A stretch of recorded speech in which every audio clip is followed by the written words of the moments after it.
trying to make chicken salad out of chicken shit, and it was just awful. I've turned chicken salad into chicken shit. I will continue to do so. Making chicken salad out of chicken shit. Make chicken salad out of chicken shit. People is as people does, that's all there is to it. But a square peg in a round hole just never seems to fit. And you... This is Bianca Belair. Hey, this is Kevin Owens. Hey, it's Seth freaking Rollins. It is the man, Becky Lynch. It's Rhea Ripley here, and you're listening to Wrestle Radio Australia. Hello and welcome to Making Chicken Salad, the Wrestle Radio Australia show. We talk about everything going on around the world of wrestling. My name is Lachlan Albert, and we have a huge double header tonight, and I am joined by double co-hosts. That's right. We've got the man behind the podcast, Todd Eastman. Todd, always good to see you, mate. Good evening. And we have the man with, at this point, I think the closest mustache to Vincent Price going. It's Jamie Apps. Jamie, how you doing, mate? I'm good. Thank you very much. I don't know why Todd went the Vincent Price route, but I went, okay, if that's what we're doing, that's what we're doing. Look, it's going to be a high-energy show tonight because we have not one but two show reviews that we're doing because there is just so much Aussie wrestling and covering it all, you know, it takes some serious effort, right? Like, not only are we... Plus, right before the show went to air, they dropped the brackets for PWA Coliseum. Yep, yeah. That's right. Also, before we get started too, our mate Jeff is not feeling the best tonight, so shout out to him. I hope you feel better, mate, and we'll see you next week, hopefully.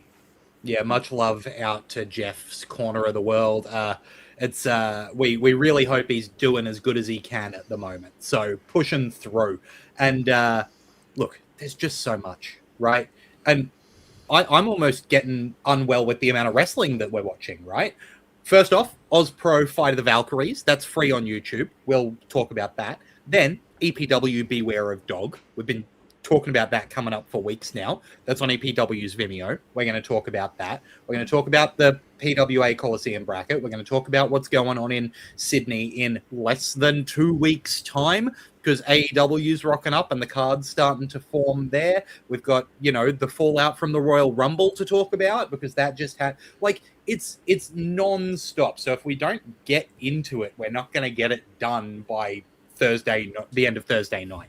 Because that's the idea, is that we're here every Thursday night from 7:30 p.m. Australian Eastern Standard Time at twitch.tv/Wrestle Radio Australia. So make sure you're following so you get notified when we go live. Make sure you subscribe on your podcast catcher of choice so you can get amongst it. Like we've got Wild Angel in chat. Hello, Wild Angel. Wishing Jeff all the best. So you can come and be a part of the chat as well, especially if you've watched shows like Aus Pro Wrestling Fight of the Valkyries, which, as I mentioned, is free on YouTube. You can get to it by going to YouTube and searching for Aus Pro Wrestling Fight of the Valkyries, or you can click the link in the description of this podcast and check it out for free. Kicking off that show was a one-on-one between Levi Nixon and Jean Wen, with Jean Wen winning by DQ. For me, this was not the best start to a show, mostly because it never felt like Jean was in any real peril, right? He ended up winning by DQ because it seemed really clear that Levi didn't have any other way to escape what Jean Wen was able to put up, which just as a heel-face dynamic is a bit confusing to me. Normally, when you've got baby faces who are all conquering, they do it the John Cena route by getting beaten down and beaten down and beaten down, and it's their strength of will that keeps them winning. Whereas here, Jean Wen is just like such a behemoth, and Levi had to try every trick in the book and still couldn't get over him. So went to the DQ route and still lost the match because of that. So question marks for me there. Todd, what did you think of this one? I completely agree. I also think it was a bit of like a lazy finish.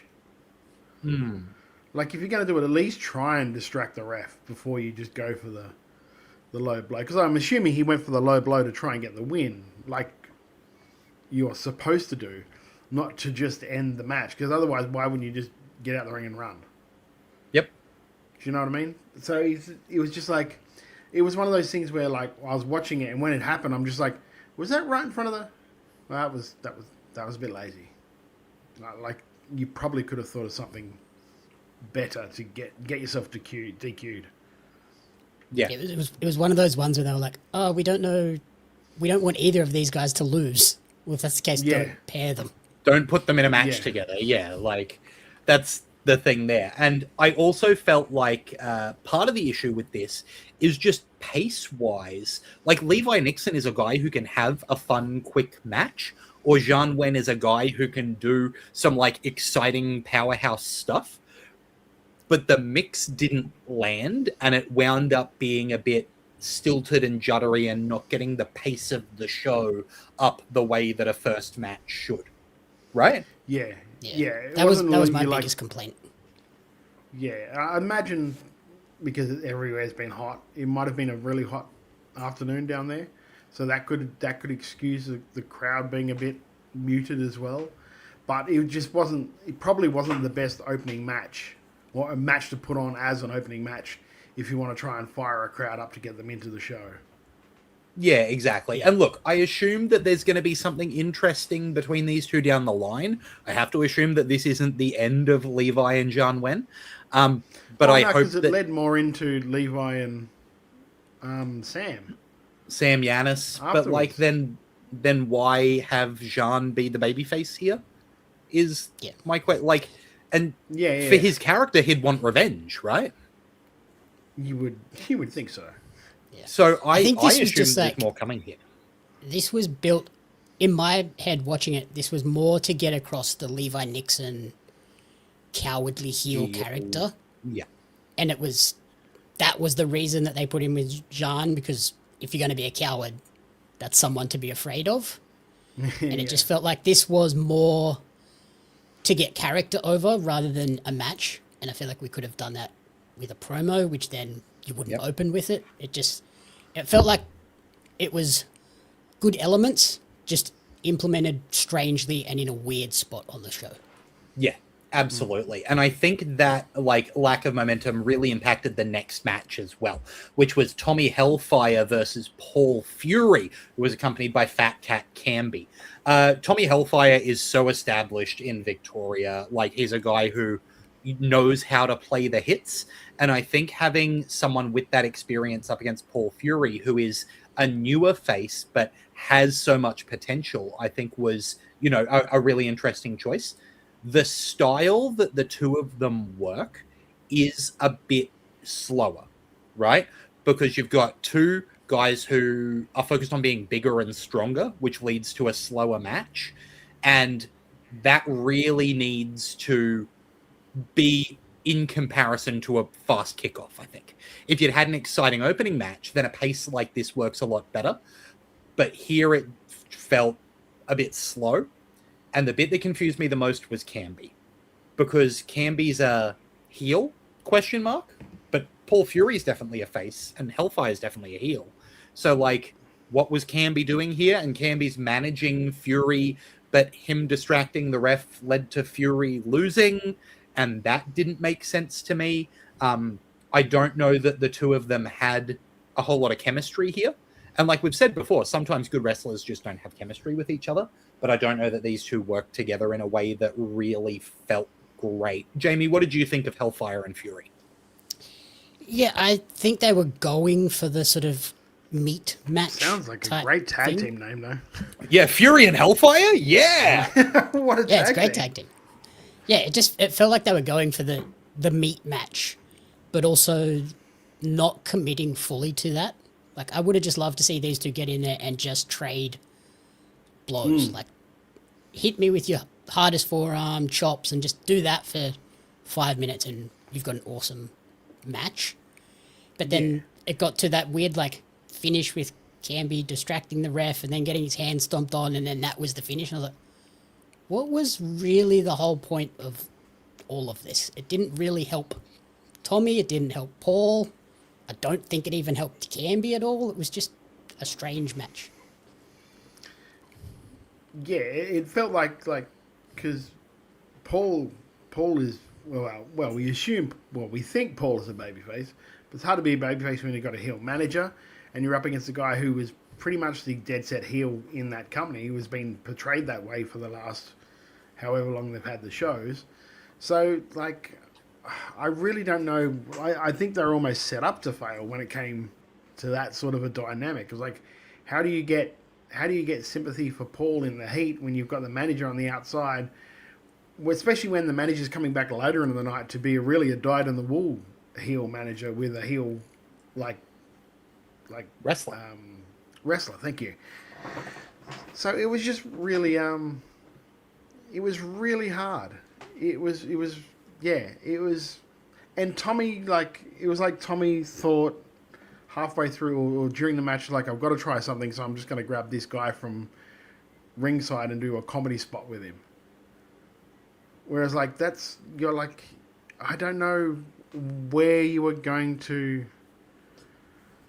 Yeah, I don't know where you were going to go with it. Didn't build like heat onto Tommy that got transferred onto Paul at all. Like, yeah, I found this one like a little bit confusing. I do wonder if some more of the things around it had changed, if it would have felt better as a match. But unfortunately, this one didn't work for me. As does the continuing Emmanuel babyface push. Now, again, I know that I'm not in the room, and I'll touch on Macho Man Andy Savage in the chat talking about commentary, and we're going to talk about commentary soon. I promise we're going to get to that. Emmanuel, I'll star his thing so we can go back to it. Yeah, the Emmanuel babyface push here, I think, is, again, it comes back to that same thing. Like, I've heard from you guys that before I was in, Emmanuel was a pure heel, and they touched on that here with him cutting this promo. And I think the promo he cut was really quite good.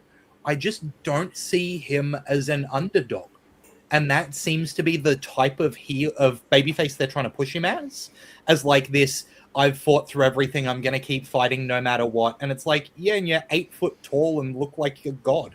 Like, I'm not going to, believe that there are things you can't overcome. As much as I think Barry O'Leary did a great job of taking him out with a chair here, he's just too handsome to be a great babyface, I think, which I know is the opposite of what, the WWE would traditionally say. But, Hulk Hogan was a bit freaky looking, right? Especially Like, I think you need to be yeah, exactly. You need to be a little bit of an everyman, and Emmanuel is just the opposite of an everyman in so many ways that it's like, yeah, I don't know. Maybe it's more for the kids than it is for me, right? I think he could be a good, like, ass-kicking babyface. Yes. Like, babyface in peril, but you've got to be that somewhat during a match. Anyway, look at John Cena. He's like, he looks like he looks. He's babyface in peril. Like, you've got to be that a little bit. But at the end of the day, when it switches to that part where you have to come strong, you come, like, as a, like, kick-ass babyface. Where I think that's probably he's best suited in that regards. I can see where they were going with this thing too, but it was just, I didn't mind the promo. I thought that O'Leary was great as well. O'Leary worked his ass off to try and get some heat for them, that and in the match as well. So, and the delivery of the promo itself, I think, was good. Yes. It's the content within it was a bit mixed with who it was paired with. It's the right puzzle piece in the wrong place in the puzzle, right? Yeah. I think Emmanuel's kicking the goals, but I think the delivery of it was good. It took a little bit to get rolling, but once he got rolling, I was like, oh, the delivery of this it's working on that sense. But yeah, when you think of thematically, does he fit this mold? Not quite. Yeah, exactly. Moving on from this, we got a couple of back-to-back women's matches, which I actually felt was maybe the strongest section of the show for me. First off, Aisha going one-on-one with Rochelle Rogue. These two just felt like they knew what they were doing going in, and they delivered on it, right? They've had these matches before. They're, nothing mind-blowing, but they put on matches where Rochelle is doing her thing. Aisha comes in and is more technical and, more braggadocious, and Rochelle kind of has to fight for it a little bit. Aisha is so good in that, dominant technical heel role, checking her nails while she's got the the arm wrench on, all that little stuff. I loved the way that this ended with Aisha rolling Rochelle through on a move into that first class DDT. I thought this was a lot of fun. It didn't outstay its welcome at all. There was motion the whole way through. I thought this was a lot of fun. What did you think, Todd? Yeah, no, I agree. I thought this was great. This was when the show started to pick up for me. Yeah, Jamie? I was like, oh. Todd, if you've got more. Yeah, no, you go, mate. Yeah. Yeah, I thought this was really good. Like you said, the confidence that's oozing out of Aisha now, where she can put those character moments in mid-move, adds so much. Like, she's becoming one of those performers who, you know, it's going to be an entertaining match regardless of who she's paired with, because she's in it and will make it fun. And then I thought Rochelle hung in there and did a really good job as well. She's looking in incredible shape as well over the last couple of shows, and this look that she has now, I think, is perfect for her. It's unique. Nobody else really in the country looks like that, so keep that moving forward. And it's like back-to-back really good outings for her in Aus Pro, so it's good to see her keeping that momentum going. And with a change of sort of character as well, being like the baby face here and not doing the stereotypical like. Yeah, she's not the mean girl from everywhere else. Yeah, exactly. Yeah. I was watching a lot of this show with my partner, and she is much less focused on the in-ring and much more focused on the performance. And so you key into things that I haven't noticed, and she said, I love Rochelle's gear. And the thing that we noticed about the gear was that it had like straps that look like, you know, what you'd wear into an MMA fight. Like, it was strapped along the back diagonally like she's there for a fight. And those little touches go a long way. And this is what my partner said, is that a lot of women's gear looks like they just went into Honey Burdette, bought something, and then wore it to the ring, right? And you've got two wrestlers here and again in the next match, all of the women's gear here looks like it's wrestling gear for that woman, which is phenomenal. Macho Man Andy Savage in the chat is saying, I'm not quite sure why Aisha isn't main eventing these shows in terms of being the best in her division and her presentation. She's the biggest star in the company. I think you're right there, Andy. And like, the matches are always good. She's always presenting herself as the top character, you know. And we talked about was it the last Aus Pro show that we reviewed with Ari Nicole? Like, doing great stuff. I think it's hard when they don't have a women's title at this point in time to have her main event those shows. Like, unless you put her for the Proving Ground title, or you know what I mean. I don't know how it's a hard sell on a poster. Let's put it that way. Especially because, like, we're going to talk about the other women's match on this card next, and it's a women's tag match with 4 women, none of whom come from Victoria, right? Which I think was a very interesting choice that they made. But another match that I really enjoyed, this one was the team of Billy Mack and Eugenie, the OPW Women's Tag Champions, taking on the team of Axe Massacre and Violet Blitz, who, before we get into this match, what a great pairing of talent from different places, right? Yeah. I love the Axe Massacre Violet Blitz team. I was like, ooh. I'd never thought of pairing them, but once I saw them together, I was like, they actually work surprisingly well, even though the dynamic was we don't get along. I'm not quite sure what show it's on, but it's like Axe Massacre and Amber are tagging. Oh, brilliant. I'm like, holy, that fucking fits as well. Like, part of it is that, for me, you can put Axe Massacre anywhere, and I'm excited to watch whatever she's doing, right? But it is that these characters are characters. They're interesting people who you understand complexly, and you put them together and you go, oh, interesting dynamics because X, Y, and Z. I love it. I think Billy Mack and Eugenie, obviously as a Queenslander, I'm biased, but I think they're both really good acts that are working well together. I think Axe and Violet Blitz did such a good job of playing to each other's strengths, but also being each other's downfall in a way that I thought was really entertaining. I really enjoyed this match. Jamie? I also enjoyed it a lot. I think maybe in the middle it dragged a little bit for me, where it was kind of like we're kind of losing the momentum of it. It started off really great, and I loved the finish as well, but there was just a bit in the middle where I was like, okay, you're starting to lose me, but they brought me back. Yeah, Macho Man Andy Savage is saying, I got to see Axe at Renegades last week. I'm all in. She rules. Yeah, no arguments here. Todd, what did you think of this OPW women's tag match? Yeah, I really enjoyed it. I know that we've talked about how good Axe is, and we've talked about when we review Riot City Wrestling how good Violet is. Eugenie's had her flowers through MCW. We don't really talk a lot about Billy Mack, and I was thinking about it the other day. I think that's because she hasn't really had a solid home promotion that's constantly able to that has constantly showcased her. Yeah, but she's a really, really solid worker and smart, and she knows what her spot is, and she knows how to work it, and she's really good, underratedly so. I'll say the little thing that I've noticed about Billy Mack before, and I noticed it again here, is that she's never quiet in a match. You can always hear what Billy Mack is doing, and that goes such a way. You notice it with the best wrestlers across the board is it's not just them doing the moves. You can hear the moves. You can see what they're, you get that full experience. And Billy Mack nails that every time. I really enjoy watching her work. And she can work both sides of the coin. I've seen her be great as a heel, great as a face, and that's not something that everyone can do. Yeah. Let's talk commentary for a little bit. Macho Man Andy Savage said, I'm always loath to criticize local wrestling commentary, but Ryan started kicking his own ass during I think it was the first match Andy was referring to, leading himself into thoughts he'd forgotten the end of. I think it was Hellfire's match, the second match. Yes.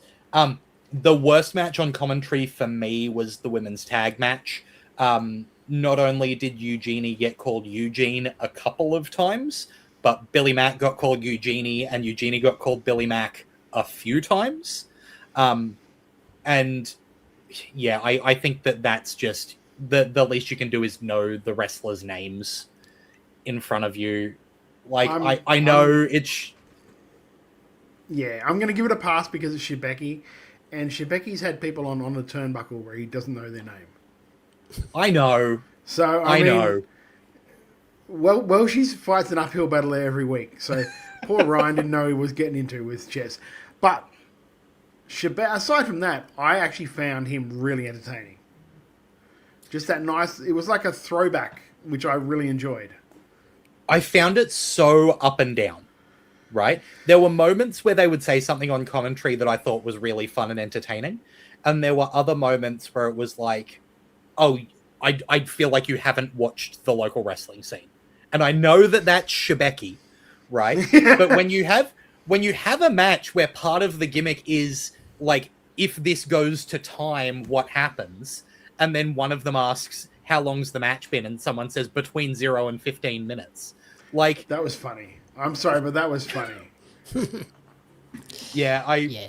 And also, it was their first time working together, so you've got to try and build that camaraderie of where do I come in, where do you come in? With Batson. Yeah.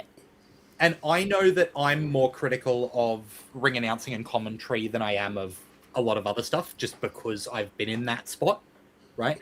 And I think that the ring announcing on this show was really quite good. I didn't write down the name of the woman who was doing it, but I thought that she Evelyn Faye from Evelyn WA.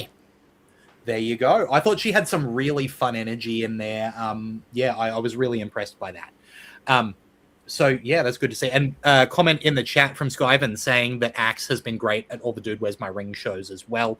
Macho Man Andy Savage says that I think being family friendly is a fun niche in Melbourne, but if you're not going to swear, don't swear. The beeping is jarring and off-putting, especially when it only happened like once. You know what I mean? It just came out of nowhere and then it went beep and I was like, ooh. Yeah, I think there was like 2 or 3, but they were like there was a couple. so spread out. But they were spread out really far, yeah. But then, if you're doing it for YouTube, I don't know why you just don't let that go. Like it's the YouTube, the crowd, the local crowd aren't hearing it. Are the family audience watching on YouTube? I don't know.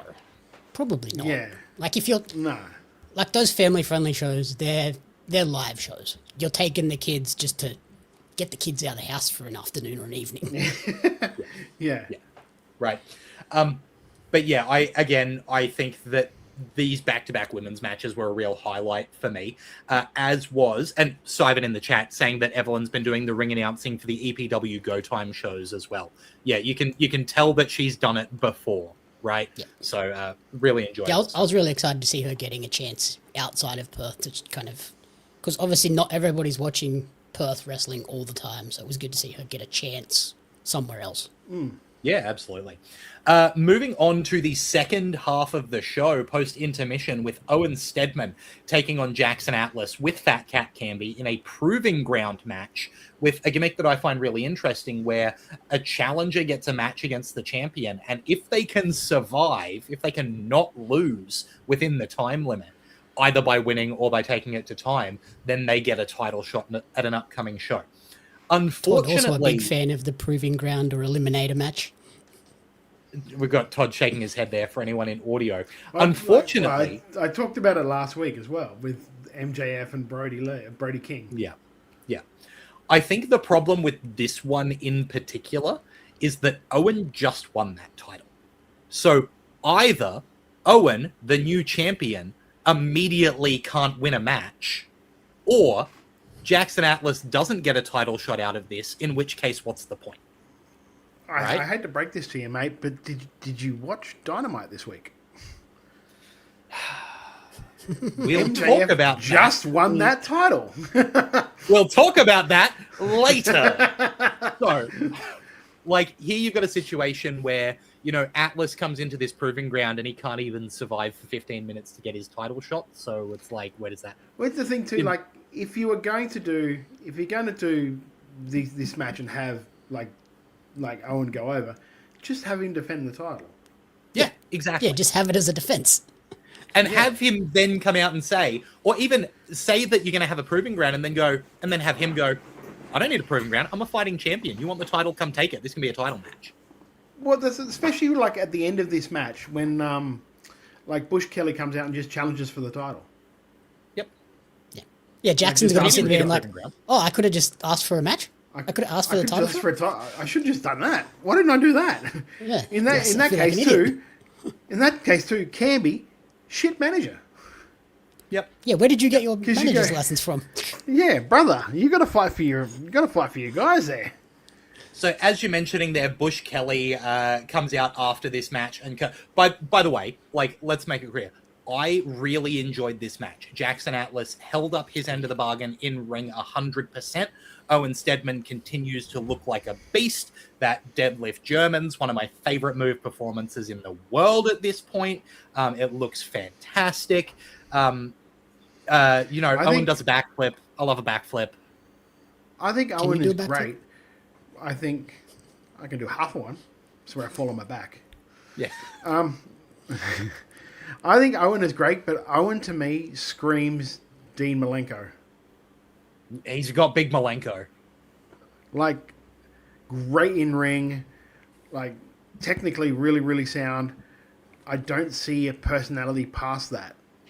Can I actually tell you who I saw in Owen Steadman in this match? And I don't know if you'll agree with me, but there were moments where I thought he looked like a young heel Ricky South. Where I think if he keeps going that, like, I'm a shit kicker, I'm going to take you down, there may be a flip, but it's because that's the way to put the most pain on you, right? Like that kind of style with the pants hiked up high and I'm going to rough and tumble you. Like, I felt that coming through a little bit. I saw a lot of Taz in him in this match. Yeah, yeah, I love that he's a shooter. I love that. I love that as a thing. And maybe it's hard because of the way he wrestles to actually, because I don't even know what personality he would have. Do you know what I mean? Because it's all very much like, this is the goal. This is the. I'm a fighter. It's like Dan Severn. I'm a fighter, and that's it. Like that's what I do. I'm not an entertainer. I'm a fighter. His it's gimmick funny is in almost this match. on your young fella. Yeah, it's funny in this match where Jackson Atlas had the manager, who I don't think Jackson Atlas needs a manager. Like, he has that sort of talks and personality, the sort of young Brooksy, young Robbie Eagles vibes from him. Whereas I think Owen could really use a mouthpiece. Yeah. Yeah. Owen could use Like, who did he have? He had somebody come out with his freeze, like Andy Rhodes, I think it was, wasn't it? Yeah, his trainer, yeah. Yeah. Why don't you get him like a trainer that is a mouthpiece, that is a baby face as well, that's retired, and has taken this guy under his wing? Even, someone like a JXT or someone from Mayhem that could just come in and talk for him. And What if- hype up, like, this is the next guy. This is an idea that I've just had. What if, let's take the bits that aren't working. What if Emmanuel takes Owen Steadman under his wing? I've been champ before. I'm trying to, I was a jerk before and I'm trying to do better. Why don't I take a young guy under my wing and because he can talk. Champ? He's trying to be a baby champ? face. I mean, he's been at the top of the mountain type of thing, Okay. right? I was going to say, because I can't remember him actually winning a title, but I don't he know might if he's have. won a title or not, It but was a while ago. it was a while back. But maybe give Emmanuel a little bit of personality and vulnerability by having him be emotionally attached to the young fella. Maybe that's something. I don't know. I'm just trying to put pieces together here because I do think it's hard because even when Taz, when Taz was a heel, he had Fonzie, and I even think when he was a face, he had Fonzie. Mm-hmm. But Taz always did the promos. Yeah. Even, if Lord Andy Coyne isn't going to commentate, if that's what this show was a test of, do I need to be on commentary?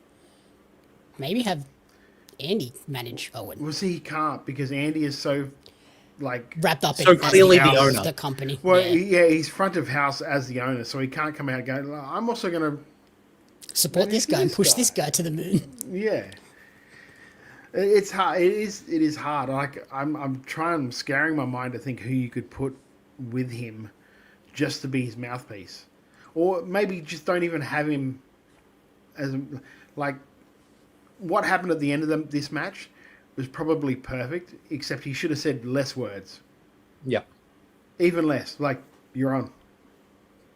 Not even because his job, as far as I can see from a character point of view, his job isn't to cut promos. His job is to wrestle, and that's all he's really worried about. Yeah.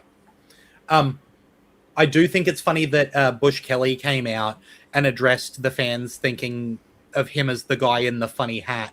When is there anyone on the card who's more Bush than Owen Steadman? That's a question that I have. Truly from out there who'd be wearing the hat day to day, right?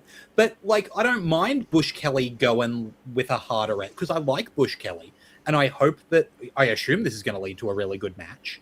Again, I just the promo didn't make all of the sense in the world to me.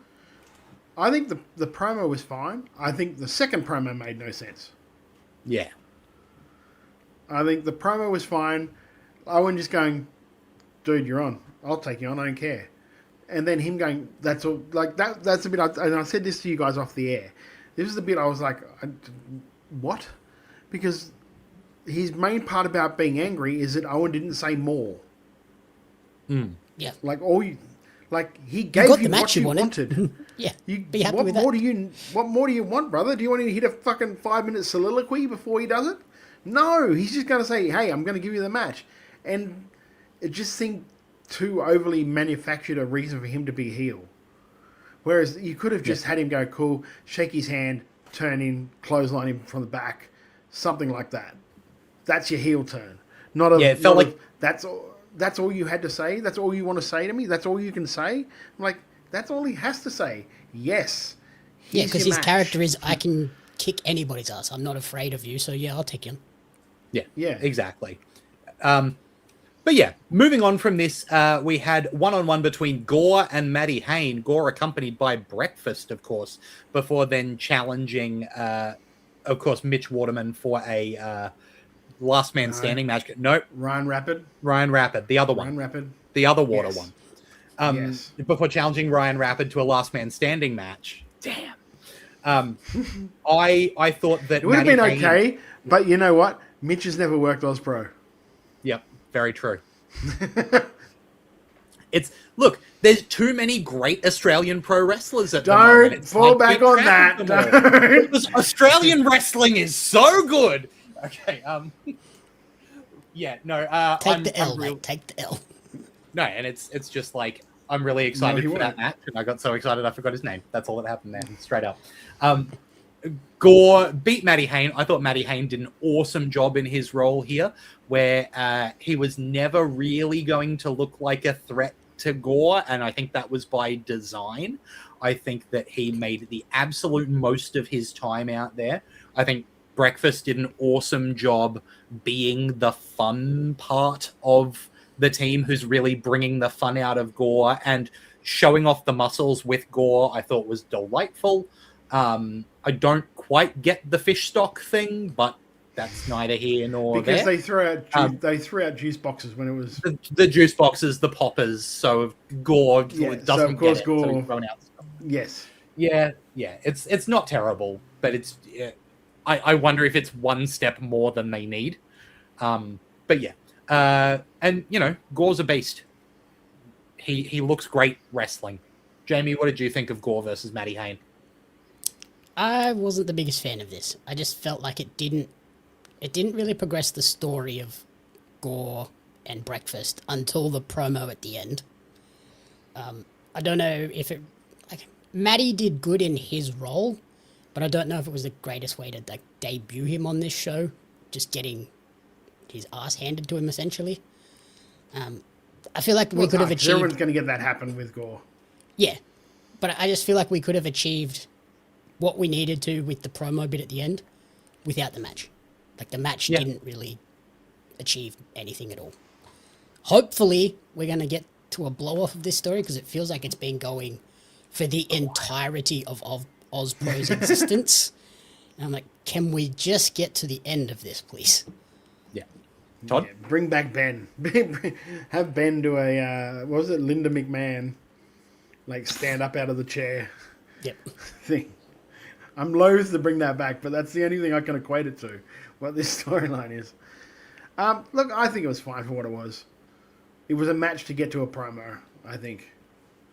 And gave Matty Hayne some reps with someone like Gore, which is fine.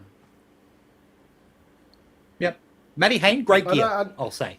Yeah, I don't, not every match needs to be a WrestleMania match. Oh, no. Do you know what I mean? Yeah. There's some matches just set things up. Yeah. Also, is that the hair metal look just in Melbourne? Because I feel like there's about 6 wrestlers that have that similar look. So is it like mullets in Sydney, hair metal in Melbourne? Yeah. I think so, yeah. What is it up here, Look? Bald. Moving on to the... Wow. Fucking yes. Moving on to the main event with the Victorian State Super Tournament qualifier, Emmanuel beats Barry O'Leary to move on towards that new title, making Barry O'Leary look like a bit of a chump. Yes, Todd? I have a question, because maybe I missed it. What is the Vic State Super Qualifier tournament? Yeah, it didn't get explained very well, but they're establishing this new Victorian State champion, right, Jamie? Yeah, so they're bringing in a new belt, the Victorian State Super Champion, as their secondary, I assume, secondary belt, or maybe it's the main one, and Owen's the Intercontinental. Owens is the rising. Is it Rising Star? Rising Star. So I imagine that's kind of this your would have to be the Intercontinental main title. This will be your main heavyweight title type thing. Okay. Yeah. So Emmanuel's progressing in that, and I didn't love it. So Barry O'Leary, and I loved what Barry did here after taking Emmanuel out earlier in the show. He was about to get announced the winner by default because Emmanuel couldn't compete. And Barry goes, no. That ref's going to count to 10 and then he's going to raise my hand as a winner by count out because I've truly beaten this guy, which... I hated that. I thought it made him look like an idiot. It did make him look like an idiot. That is a well-known wrestling trope, though. I know. Yeah. It's just, I hate it because, all you want to do is get into this tournament and you're going to take away, I can get in, but I don't want to get in that way. Here's my problem with that, though, is that the ref got to 9, Emmanuel's music hit, Emmanuel walked out, Barry O'Leary stared at him for a second and then left the ring to go fight him. in the meantime, the ref should have counted to about 14, right? Like, if you're going to do that spot, have Emmanuel force his way out and get into the ring before the ref hits 10. At 9. But see, that never happens. It's the music that distracts the ref from counting.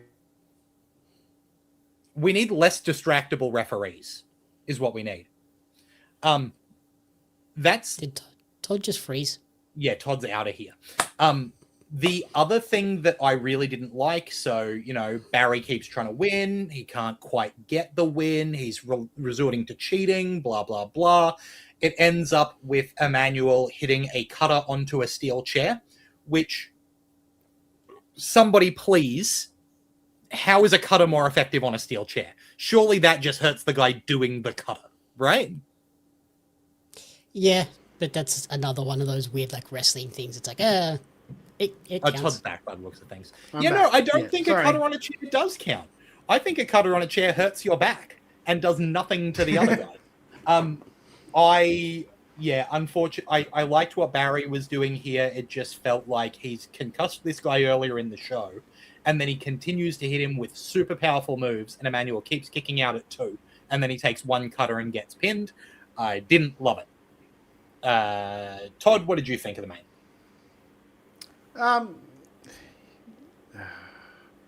It's one of those things, though, isn't it? It's just like you see that a lot nowadays in wrestling, where the guy will pile on the heat, and the dude only hits 1 or 2 moves and then finishes it. I don't necessarily like it, but seems to be what the thing was, and the crowd reactions tell you whether or not the crowd liked it. So, I mean, I don't know. It was okay. I'm never a fan of a guy just wrestling in his civvies either. Like, he could have been trying to get ready, even though he was, like, the ref doctors were telling him he can't. You still be like, nah, bugger this, I'm still wrestling, I want to get into this tournament, blah, blah, blah. Yeah. I think it was a match. I think Barry did a great job as a heel in this as well. Yeah. He did I think it was a everything he match could to try designed and to get sympathy onto Emmanuel, Yeah. but I don't know if it achieved quite that level. No, but that's when, like, as a babyface, you come out with the ribs taped up and all of that shit. To emphasize. I'm sorry, why was he wearing a singlet under his shirt? Like, doesn't he wrestle shirtless normally anyway? Isn't his normal gear just the jocks? So, like, why did he have a singlet under the shirt to then take the shirt off and have a singlet on? Like, it's just all of the little things really confused me, and they built up to me really Some people wear singlets underneath their maybe shirt. he's a singlet guy. Yeah, some people wear singlets. I've seen him wrestle shirtless. What? Okay, anyway. Also, it's summer. He didn't need the singlet. It's hot enough. He didn't. I could see him sweating during the promo. No wonder if you got 2 shirts on. Anyway, this show The had littlest definitely things. Yeah. This is what he's mad at. I'm mad at 2 Undergarment. shirts, man. Right. He's mad at undergarments. Yeah, I'm going to that's wear right. 3 shirts next week just to annoy. I'm going to be so fuming. You wear like look, a normal t-shirt, then a sleeveless shirt, then a singlet. There were Drive lots him of things insane. about this show that I really enjoyed. There were things I didn't like about this show. Obviously, we've got some contrasting opinions, so we'd love to hear your opinions when you go to YouTube, watch Aus Pro Fight of the Valkyries, check it out because it is free on YouTube. The link is in the description of this podcast, but it's not the only show we're talking about tonight because we managed to get a hold of EPW's Beware of the Dog, which happened over in Perth. EPW is a favorite promotion of ours, so we wanted to talk about them as soon as we could. This show was stacked to the gills, and it opened with Jay Taylor versus Jesse Lambert, with Jay Taylor managing to get the win by countout. Todd, what did you think of Lambert losing to Jay Taylor by countout here? It was definitely unexpected. I was like, oh, okay. But they were leading to the main event of the next show, which is a 4-way, including Jay Taylor. So you've got to give him a win in some way. And if you're going to give him a win, and you're going to give him a win against a former champion, this is probably the best way to do it, which doesn't really hurt anyone. Doesn't hurt Jesse because Jesse basically had to fight 3 guys in a losing effort. So, Yep. and it was good. Like Jay Taylor's a great heel. He's a real like arrogant prick, which I like. I love the pairing of him with the two young guys as well. I think that's a great addition. I'm a big fan of Simply the Best as well. I think they've got a massive like tag teams in EPW just keep sprouting. Where you're like, oh, that's a really good team. Oh, that's a really good team. You know what I mean? And they just Yeah, come their out tag of nowhere. division It's is great. insane. Yeah, it really is. But yeah, and this was like when we talk about like Zhen Wen and Levi Nixon, how that was sort of like a slow paced sort of match, which like ended in a non-finish, like DQ finish. This was the better way of doing it. Like you had a guy insanely over in Jesse up against a guy that they're trying to establish as an uppercard heel in Jay, and they did it the right way. I thought there was no real lapses of like quiet in this match. It was always go go go go go, and I really great opening match. I thought. Yeah, Jamie. Yeah, I agree. This was really entertaining, and it was a good mix of like your traditional wrestling stuff with the silly comedy spots that Jesse is so good at, which I think worked to like, you didn't have to be wrestling at a million miles an hour to get the crowd into this and excited and hot for the rest of the show, because you had those funny, silly spots and then some awesome wrestling and then another fun, silly spot. And then, yeah, the count out finish just worked really well because it's not only does it not hurt Jesse and it helps Jay, but it's also good to have one of those finishes every now and then where someone loses by count out, just to remind people that like, well, when someone's out and the ref's counting to 10, they're not always going to make it back. Yeah, I mean, this week on Raw, there was no way I thought that Bronson was losing that by a count out. Because they always just get in at 9 3/4. They get in at 9. Yeah. Yeah. Yeah. So, like, when that happened, I was like, wow, that's a really good finish. And this is the same. Like, I love that finish where you've got the guy hiding, holding onto the leg so he can't get into the ring. I love that finish. I've done it myself before. It's a great finish. Especially for that side of the fans on that side who can see the guy holding the leg. Perfect. I love it. Yeah, really good stuff. And, you know, speaking of more the traditional wrestling stuff, the EPW Coastal title was on the line with Dustin Connors managing to defend against Gavin McGavin, who looks like an older Dustin Connors. Jamie, what did you think of this EPW Coastal title match? I thought this was really good, as I kind of expected going into this, because those few matches we've seen of Dustin, I was like, oh, I'm pretty impressed with him. Gavin is Gavin.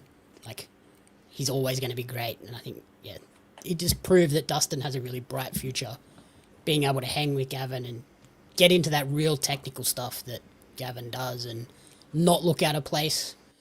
And then I loved the intro for Gavin as well. Like, it was so obnoxious and over the top. So have you seen and I love the Gavin's fourth favorite wrestler. Have you seen Gavin's bucket list shirt? Yes. So Gavin, for anyone who hasn't, Gavin McGavin has a shirt with the bucket list on the back. I think it's for this year. And he is getting the things ticked off the shirt. And one of them was to have like an extravagant, luxurious ring intro. And he got it here. So love to see another tick off on the shirt. Todd, what did you think of the Coastal title match with Dustin Connors retaining over Gavin McGavin? Yeah, I think Jamie hit the nail on the head. Like, this is one of those ones where, like, really established that Dustin Connors has what it takes. He has the goods. Do you know what I mean? I love the fact that in a lot of these things now he's coming out on his own, whereas the other guys seem to need the backup of the other members of TMDK. He's sort of proving that he doesn't need those guys there and he can still win the match.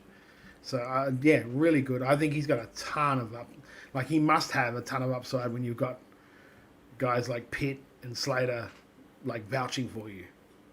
And we know that EPW likes telling long-term stories, so that potential story of, hey, I don't actually need you guys, I can do this, and then those guys turning on him because of that, like, oh yeah, that's potential 100% in that. a seed they're planting. Mwah, mwah, mwah, mwah, mwah. Even Yeah, at when the they- last show when he was the only one to win a title, and then they Yep. put that video out of him being like, yay, and they're all sitting there sad. Yeah, I mean, it's going to come to that point where they all start piling on him.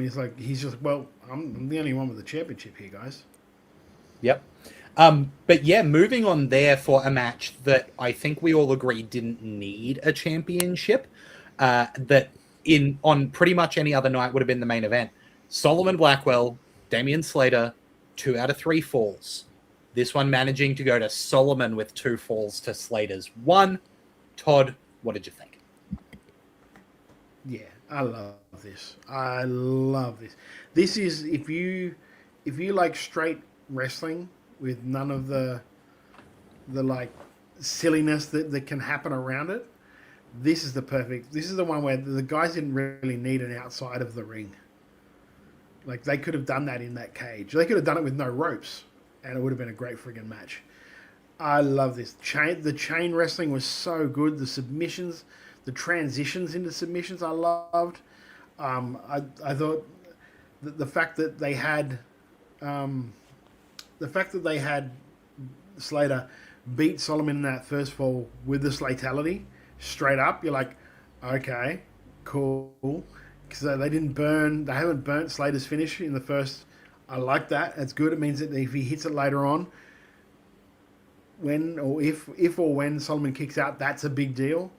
I thought it was great. Just the fact that Solomon would not give up on his finish, his sub either, just kept going back to it, and eventually he'll get him because he can't keep holding out. Loved it. I thought this was a great match. You're right. It could have main evented any of the shows that EPW done. I was shocked as hell that it was like the 3rd match in. Yeah. I think one of the things that is true of both Slater and Blackwell is that their wrestling is phenomenal. Like, their technical know-how is phenomenal. But not only that, they know how to use that technical know-how to tell a story.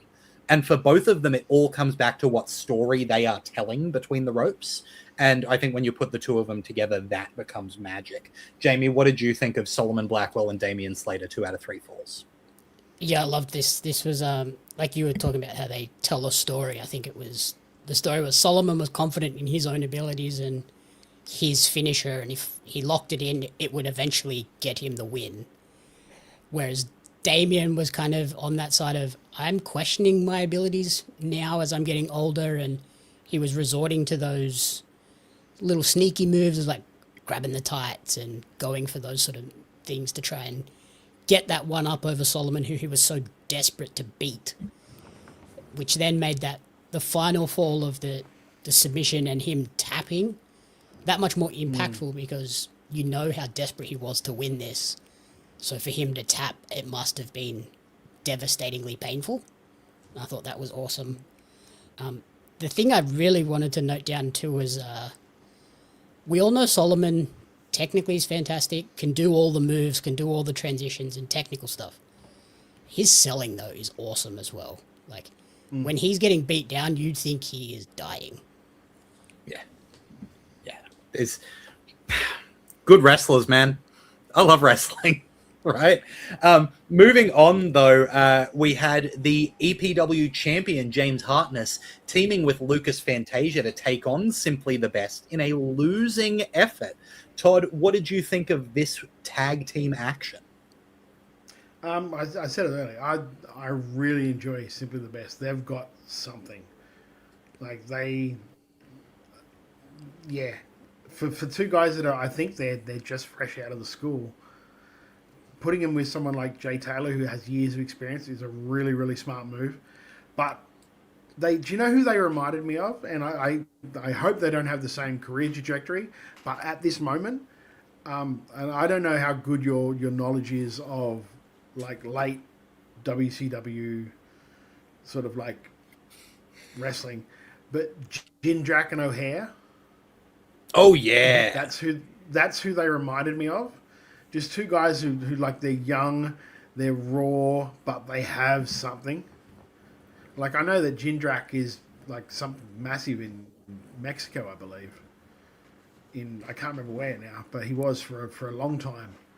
Went there, not so much O'Hare, but Jindrak definitely went and did something more Marco Oh, but, Corleone like, or something like that. You could see with like even the Devil's Advocate gimmick, it's like, oh, this guy's got something, and then it just Yeah, that's O'Hare. Yeah. Yeah. But yeah, that's who they reminded me of because they're just like talented, raw ability, which you can just see where they train and where they're going to be working is just going to get polished up even better over the course of time. And you're in there with like Hartness and Fantasia, who really they don't need to win that. No. Like it's a bigger thing for the heels to get that over because it sows a little bit of friction between the two of them moving forward, where Fantasia's got that title shot and Hartness, of course, is the champ, and then it led into that the fuckery at the end, which set up the 4-way match on the next show. Jamie? Yeah, I agree with Simply the Best of just being really impressive on a first outing. Like, even just looking at those guys on a poster, you go, oh, they're something. Because they are big boys. They are feeding the guys well in Perth. Because they look awesome just as soon as they walk out. And then they hung in there and, like, to hang with the champion of the company proves that they've got something. And they didn't do anything like overly complex. It was keep it simple, just cut the ring off and hang in there with the champ and Lucas, and it was really well done. A nice shock finish, like their debut, you would expect maybe the champion to ultimately get the win, but I think it helps Simply the Best to get that victory. And then the post-match worked really well to set up the 4-way. I would have liked Broderick to not be wearing trackies.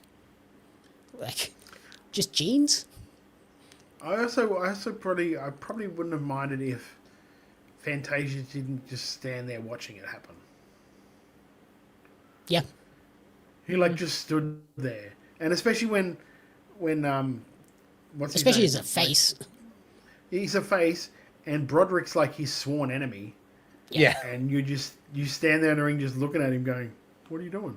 You wouldn't do that." You're watching him try and take your spot. Yeah, I'm like, what are you doing, brother? Get into him. What's going on here?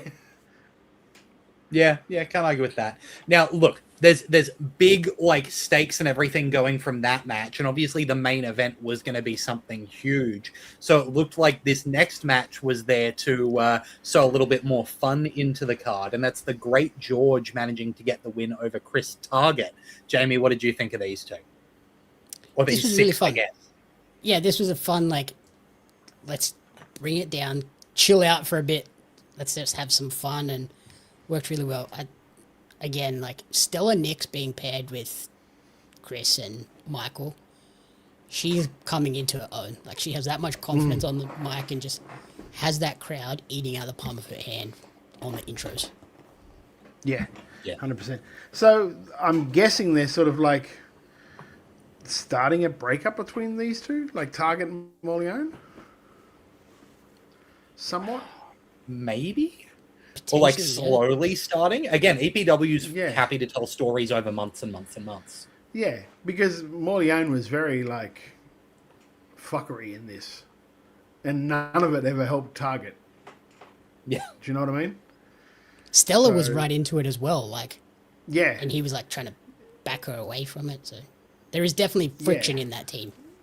There's something in that, which is I'd say it's weird, but it's interesting, especially when, like, after the main event, what happened. That means that they're kind of losing another tag team. So you're losing another tag team, you're splitting another tag team. You're essentially losing two teams, and then you brought one in, and they're a very green team. As good as much as the raps we have on them, they're a very green team. So it just, I don't know if it's the best timing for it, but maybe they're just going to take a long time to do this. Yeah, very true. And speaking of what you said with the main event there, the EPW tag team titles on the line in a double dog collar match with Julian Ward and Kaz Jordan, ATO, managing to defeat the purveyors of work rate, Chris J. Lazarus and Elijah Henry, to become the new champions, and then CJL seemingly taking off the boots and riding off into the sunset. I'll go to you first, Todd. What did you think of the match, and what did you think of Chris J. Lazarus hanging it up? match was really good. So hard to do. Like a dog collar match in itself is hard to do. A dog collar match when there's 4 guys and 2 chains flying around and tying up with each other and getting in the way and tripping you, and that is a chore. And they did it really well, I thought. The only thing I wasn't a great fan of was, I think, when they brought the fork out, and I'm like, you've got a chain, bro. Use the chain. Just use it's right there around your neck. You don't need the extra weapon. But Yeah, but I guess a fork is spiky. it is spiky. A chain fucking hurts though. Jamie Abdullah the Butcher apps over here. Yeah. But yeah, no, I really liked 100% can see why that had to be the main event, especially if they were planning for CJL to retire at the end of that. Had to be the main event. Really, really good. It's such a shame too, because I think we were only talking last show or the show before how good CJL is looking, and how, like, you know what I mean? It's just, I was like, then he's like, oh, why retire now? You literally, I'm hoping that this is just a in-ring retirement, and like we'll go back to doing the manager stuff. Yep, He's managing really good at that Elijah as well. Yeah, managing Elijah, managing like other people on that roster, because he is a really good manager when it comes to that. So I hope Australian wrestling hasn't lost him to the crowd, like the crowds haven't lost a character like Chris J. Lazarus.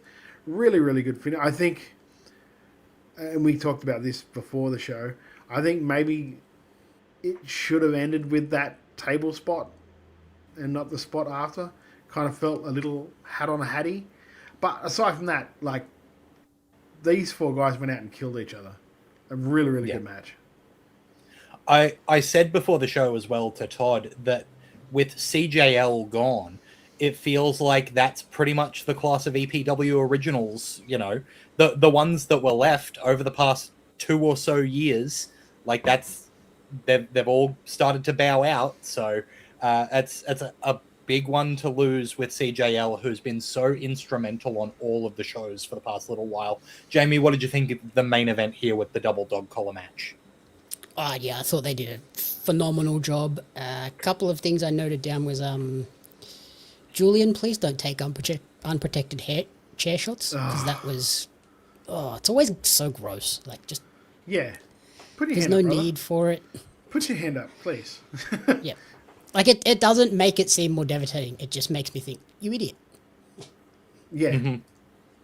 And then also, like, Because it is a natural too. It's a natural reaction to put your hand up.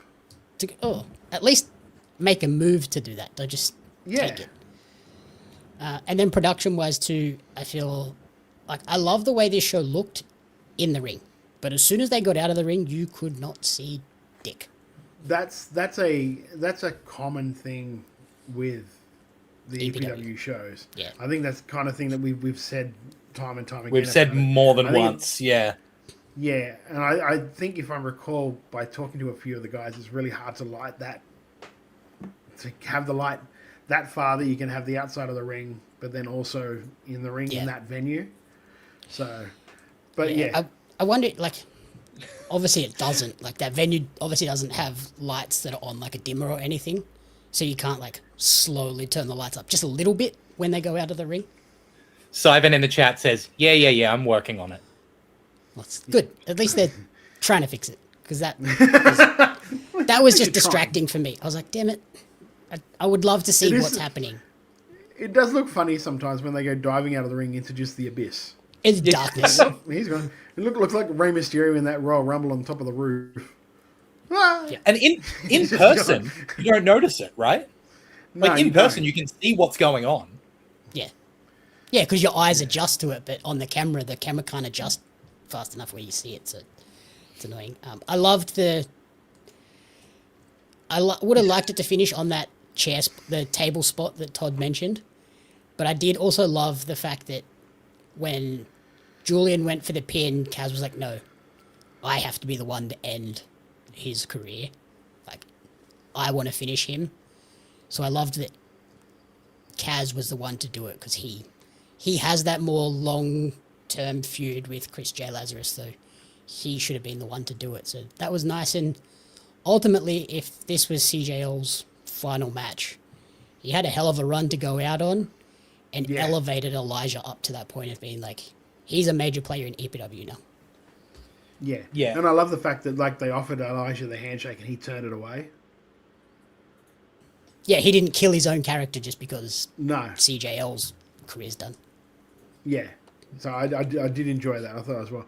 But yeah, to Chris J. Lazarus, mate, if this is it, thank you so much for what you've done.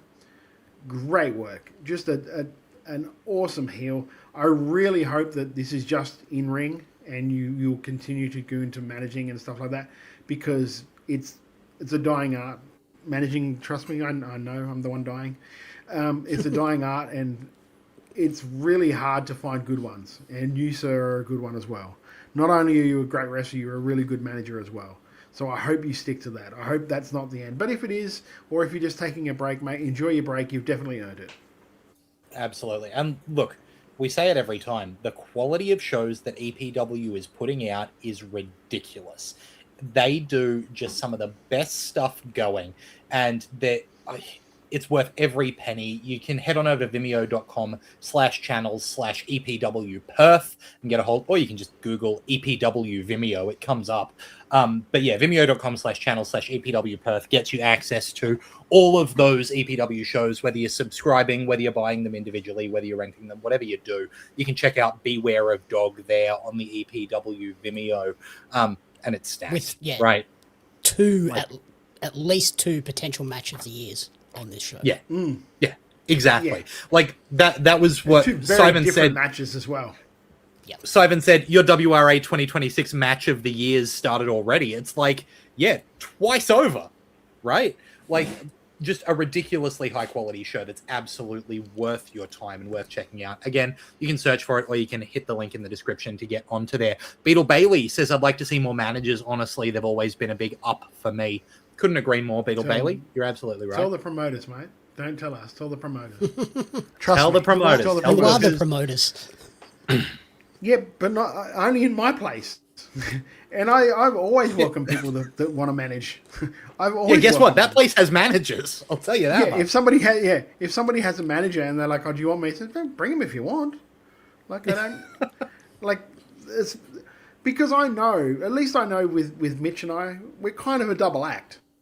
Yeah, it's like part Mitch of is the really whole good on his presentation. own. Yeah, Mitch is really good on his own. Like one of the best wrestlers in the country, hands down, in my very biased opinion. But the two of us together are a totally different animal, I think, anyway. Yeah. I love a manager. There is a place where we may see a manager, and that's Coliseum this year, because just announced was Frankie B, so we may see Frankie B managed by perhaps her partner in PPK in the form of Nikki Van Blair. But beyond just getting more announcements for Coliseum, we've officially got the bracket for the first round of Coliseum. So check it out. This is coming February 13th at the Metro Theatre. And I was going to say that this is sold out, but good news, it's no longer sold out, because where this was at the Metro Social, this is now in the Metro Theatre. This has gone to the big time. So Jamie's upgraded tickets. I'm going to be there. We're going to be right at the front. So if you want to check it out with us, you can head to, I think it's tinyurl.com/PWA Coliseum 26 to get your link there. But round one, you're going to have Thorpe versus Dusk, Braxton versus Ketis on one side of the bracket, and the other side is Scott Green versus Frankie B and Matt Hayter versus Lockie McIntyre on that half. I'm going to come out and say I'm a little bit confused by some parts of this bracket. I'm surprised by some of the choices they've made.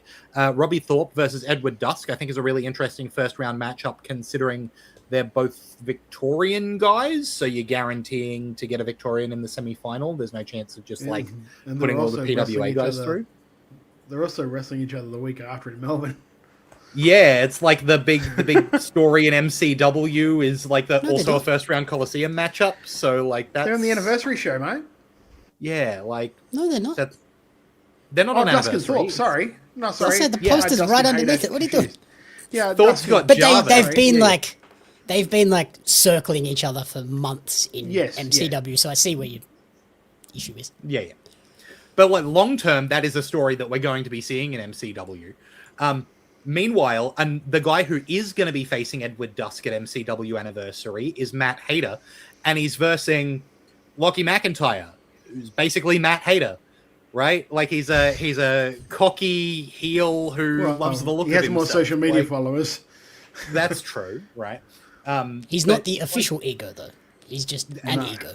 He's an unofficial ego over there. Yeah. He hasn't gone through the official process, the officiating process. Yeah. Stringent, I hear it is. The one match here that doesn't surprise me at all is Braxton versus Ketis in the first round, because it means that Braxton has to overcome probably all of North Shore Wrestling to even make it out of the first round. So, like, that makes sense to me if that's the story they're going to tell, which seems crazy not to, especially because then he could go on to have to face either Thorpe or Dusk in the next round, which is going to be big competition, right? So, like, there's definitely some exciting stuff. And, like, I think there's, that's just the first round of the tournament that's going to be on this show. There's going to be other stuff on Enter the Coliseum, right? Like Beetle Bailey asks, could we see MJF? That's a good question. Get tweeting. Tweet at Tony Khan. Tweet at MJF. We want to see him take on Robbie Eagles' challenge. Hashtag Eagles versus MJF. That's right. Macho Man Andy Savage says, this venue change is frustrating. I was super keen for Coliseum. Then when they announced a standing room venue, I made other plans. It's not a great way to treat potential visiting fans. It's a bigger venue. Buy a ticket still. You can buy a ticket still and just cancel those other plans if you wanted to. Yeah. Or you could I have was been happy slack because... like you could have been slack like Lachlan. Missed out on tickets, waited for them to announce more. That's the way. Hey, and ended up getting a better seat than I got initially. Yep. Yeah. Which was good because I really didn't want to have to message Robbie and go, hey, Rob, can you help us out, brother? I really want to do that message. Shout out to Rosie, who shot me a message to check if I'd gotten tickets and ask around for me. Thanks, Rosie. Appreciate it. But see, you rang a stick together. It's a brotherhood. They had to get him in there. He probably didn't even know that Lachlan didn't have a ticket. He just sensed it. Felt it in the follicles. He felt it. Yes. It's the one soul that's shared between all rangers. Yes. Oh, it's man. like the Force. I can make a Star Wars joke because Jeff isn't here.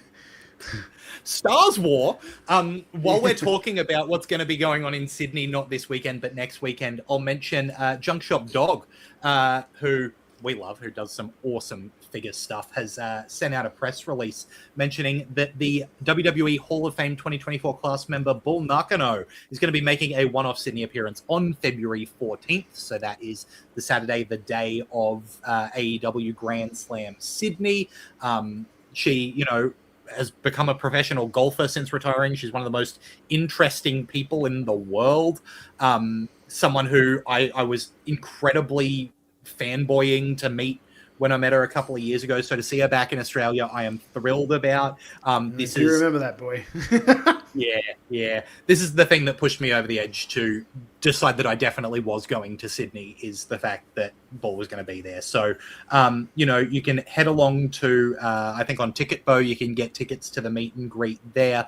If you search for Junk Shop Dog, you'll find their page and the awesome stuff that they do, and you'll be able to find the ticket link through there. I could read it out, but there's a lot of hyphens, so good luck typing it in. Just go to Junk Shop Dog, grab their link, get the tickets for that.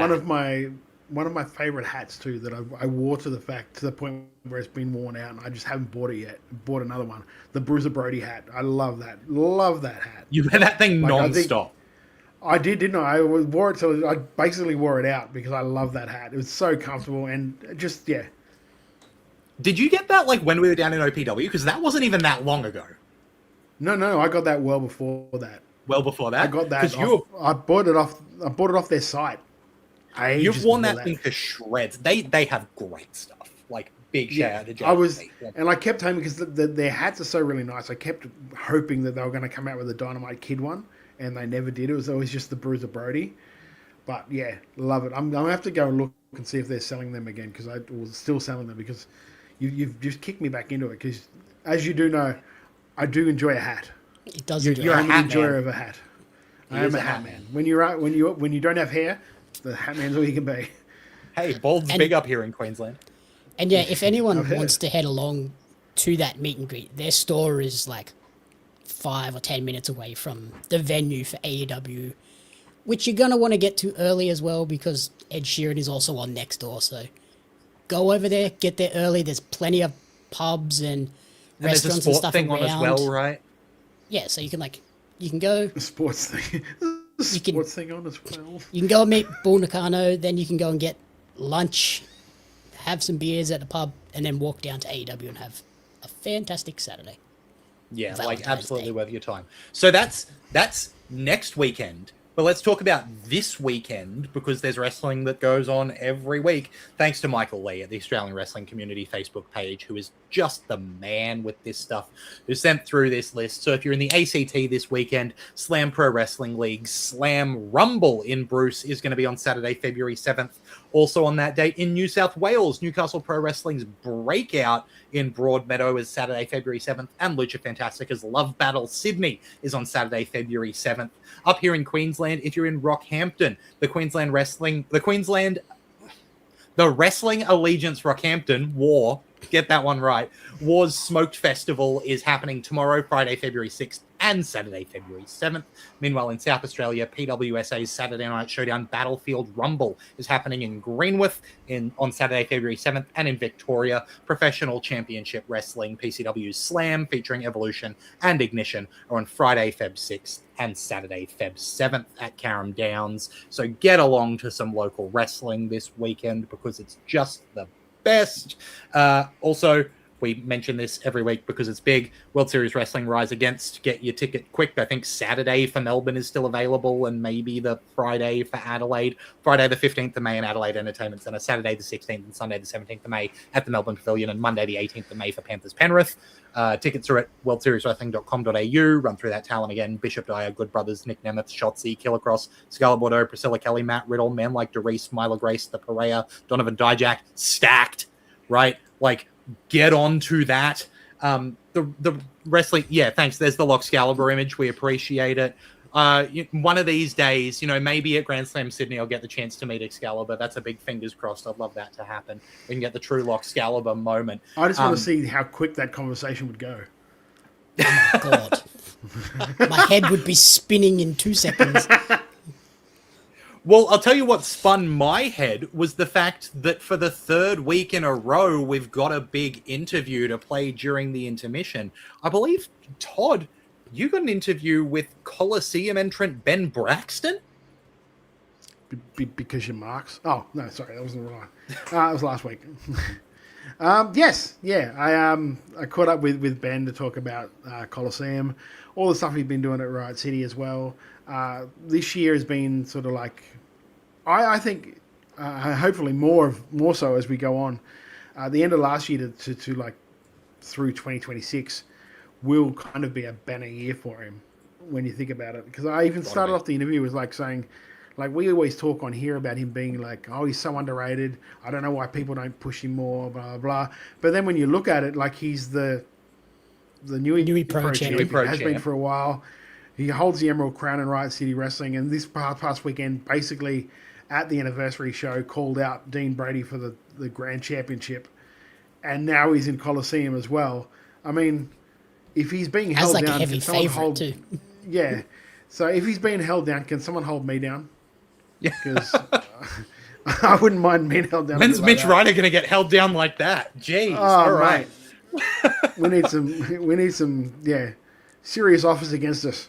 Yeah, that's exactly right. So, I mean, first of all, make sure you subscribe to Wrestle Radio Australia so you can get that when it goes live, the full interview. But full interview will drop as soon as his show's over. Yeah, so get amongst it. But you're going to get a preview of that as we go to this break before we talk about the wider world of wrestling, because obviously AEW is coming to Australia. We've got to talk about that. We've got to talk about the results of the Royal Rumble. There is so much to get to. We're going to talk about it all right after this. This thing with you and Coliseum has been going for a bit now. Like, you had to be somewhat disappointed that they didn't even sort of have a tournament last year, because it was all sort of like that momentum was sort of leading towards it. Like, this was going to be and then like they didn't have the tournament. You're like, okay, who here doesn't like me? Yeah. It's mate. Again, it's probably I use the word a lot, but it's a circumstantial thing again, because I mean, this one not in my favor, because there was intentions. Whether I was in it or not, no idea.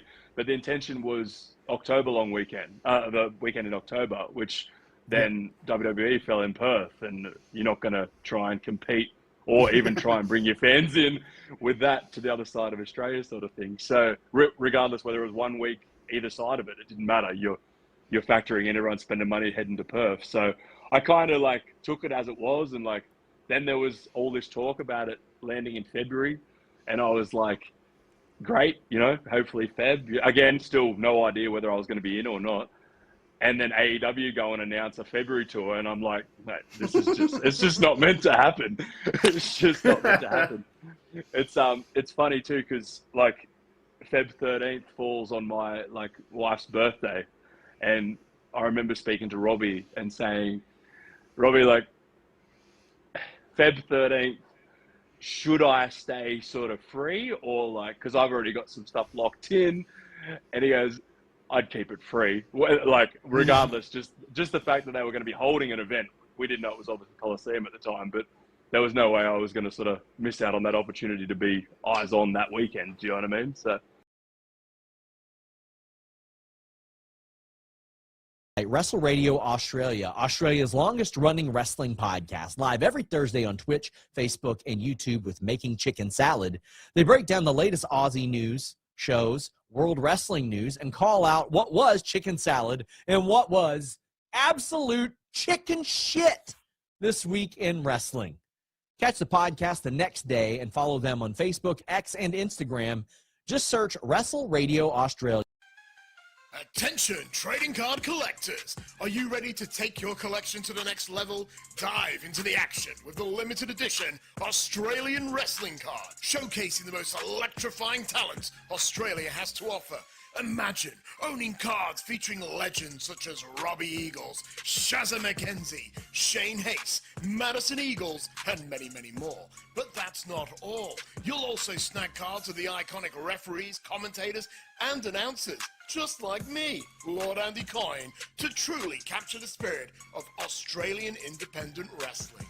And as our homegrown talent continues to dominate the world stage, Ozres cards are destined to become hot commodities. Not only will you be owning a valuable piece of wrestling history, but you'll also be supporting the amazing wrestlers and talented photographers behind the magic. So don't wait. Grab your Australian wrestling cards now at pariomagazine.com.au/Ozres cards. Order today and kickstart your collection with a bang.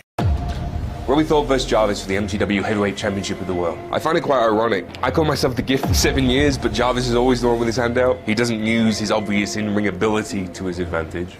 Robbie, we always seem to be at each other's throats, and I get why. I mean, we're at competition with each other, trying to find out who is the next top guy of MCW. He just bitches and moans and groans and complains until he gets the opportunity that he so desires. I don't blame him, though, because it's just the crowd that he surrounds himself with, right? The professional victim mentality that's plaguing the world. IC Championship, membership straight into the Icons, big match after big match, while I was just the punching bag for the Icons. I was championship material long before the championship went around my waist. Robbie, now that you hold the World Heavyweight Championship, you've got the spot I want. Robbie Thorpe is the champion that MCW needs. At anniversary, I get that opportunity to be the top of the mountain. There's one thing I've always known, Robbie, that I am the greatest.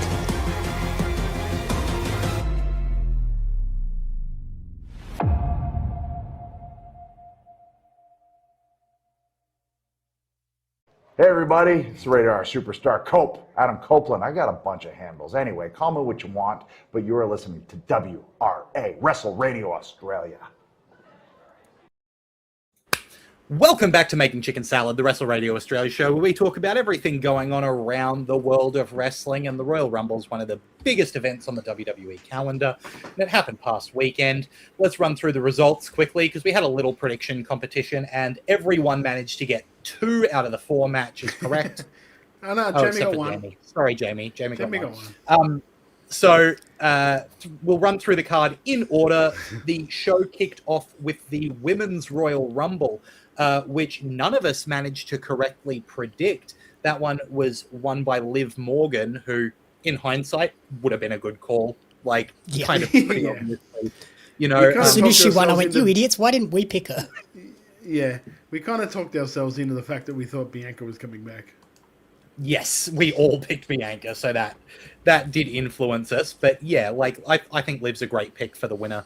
I like that she eliminated Raquel a little before the end, so there's that hint of, oh, are these two gonna? And then Liv gets to be like, well, I won the match. I've got to eliminate everyone at some point, right? So I really like that touch. And they touched on that on Raw as well, when she's like, "Well, you Yeah. already have a title shot, so I mean, you wouldn't want a title shot for me as well, wouldn't you?" So, And yeah. the big news from the Women's Rumble, other than that, is the return of Brie Bella, who seems like going forward, she's going to be teaming with her sister Nikki and coming after the women's tag titles. So, yep. So I like Brie. I can't help it. I know that they're not the most exciting tag team in the world, but it gives Rhea and Io something to do that's high profile, so that's there, right?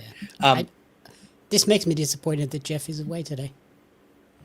Yeah, on that I one. would have loved to hear Jeff's thoughts on this one. Bloody DJ echoing something I said during the Rumble. The women's match was great, except they ran out of colors. There was 4 people in black at one stage.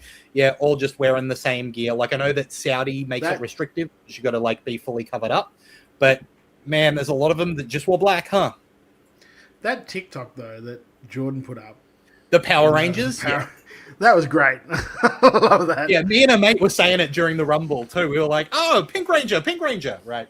I feel like she probably got a little bit of a talking to over that, though. You would think. Maybe. You reckon? Well, they weren't all baby faces. It's also not the greatest look too. Of like, we're gonna take a little bit of a jab at Saudi for what they make us wear in this. I mean, look, I don't think it's that bad, because all she did was just repeat what everyone's been saying, and just took it and made her own, and she got traction with it. Wasn't exactly she didn't exactly come out and like abuse the Saudis for it. She said, "Hey, we all look like Power Rangers, don't we?" Yeah. Mm-hmm. The other big return from this one was Tiffany Stratton. I really enjoyed the final 3, which was Liv Morgan, Tiffany Stratton, and Sol Ruka, who got to have a really awesome performance in the Rumble and made her own gear, and her gear looked great. Hers was the best gear.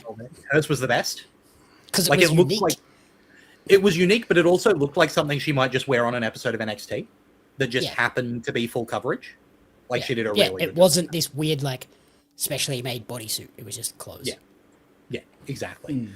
Big fan of that. After that was AJ Styles versus Gunther, and I was the one outlier who predicted that Styles would win, but I was wrong. Gunther got AJ Styles in that sleeper hold and made him pass out, and as a result, Styles lost and quote-unquote retired. It was a little weird. He didn't quite want to leave the ring. He, like, kind of left and then came back to do some more, like, celebration with the crowd. And then Gunther's Fake out been... glove thing. Yeah, was, like, gonna put his gloves in the ring and then didn't. And then Gunther has been choking out Dragon Lee, former tag team partner on Raw, so it's not out of the realm of possibility that he comes back to avenge Dragon Lee. I think he's back at WrestleMania. I think he's back at WrestleMania. Yeah, it's... Something's going to happen to bring him back. It's just too crooked. You know what I mean? It's just not quite right. And he's on Stephanie's podcast tomorrow, and she specifically asked him about the glove gloves? thing, and you were going to put the gloves down, then you didn't. What was that about? And then the teaser they put out ends on that. I'm like, oh, you jerks. I've got a contract with Tony Khan, so I'm thinking about taking that up. Got a big I offer. hear you get a title. I hear you get a title in a week if you go there. That would be funny though if like they all thought he was gonna just put the gloves down and like officially like hang them up, and then he went. does the Actually, I'm gonna leave this door open just a little bit. No, he puts the gloves back on and then just does the Bret Hart.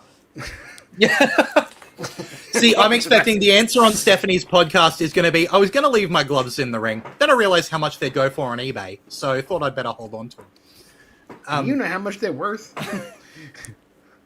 The eBay community. Moving on, the WWE title match between Drew McIntyre and Sami Zayn had Drew managed to defend the title, as everyone except Jamie knew was going to happen. Look, I didn't have. We knew it was going to happen. We knew it was going to happen. I don't think we thought how strong it was going to happen. Yeah. Sammy got beat. Yeah, Sammy going into this match undefeated in Saudi. Yeah. Not anymore. Not even anymore. close. He got well defeated in Saudi. They made up for all those wins. Yeah. And then the main event was the men's Royal Rumble match. The arguably the star of this match was Obafemi, who came out at number 1 and got a ton of eliminations early. A little bit of a Lesnar-style run. Speaking of which, Lesnar eliminated during Jey Uso's entrance. Then we had... You were a little bit too proud of that, weren't you? That wasn't bitchy at all. We had a lot of things happen during the men's rumble. Royce Keys debuted, the former powerhouse Hobbs got his new name coming into, and we knew that was going to happen from the trademark. So that was, I like how they teased the powerhouse Hobbs first, though.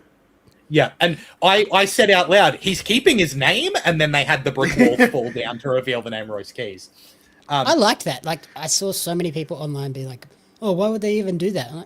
Because they're trying to capitalize on.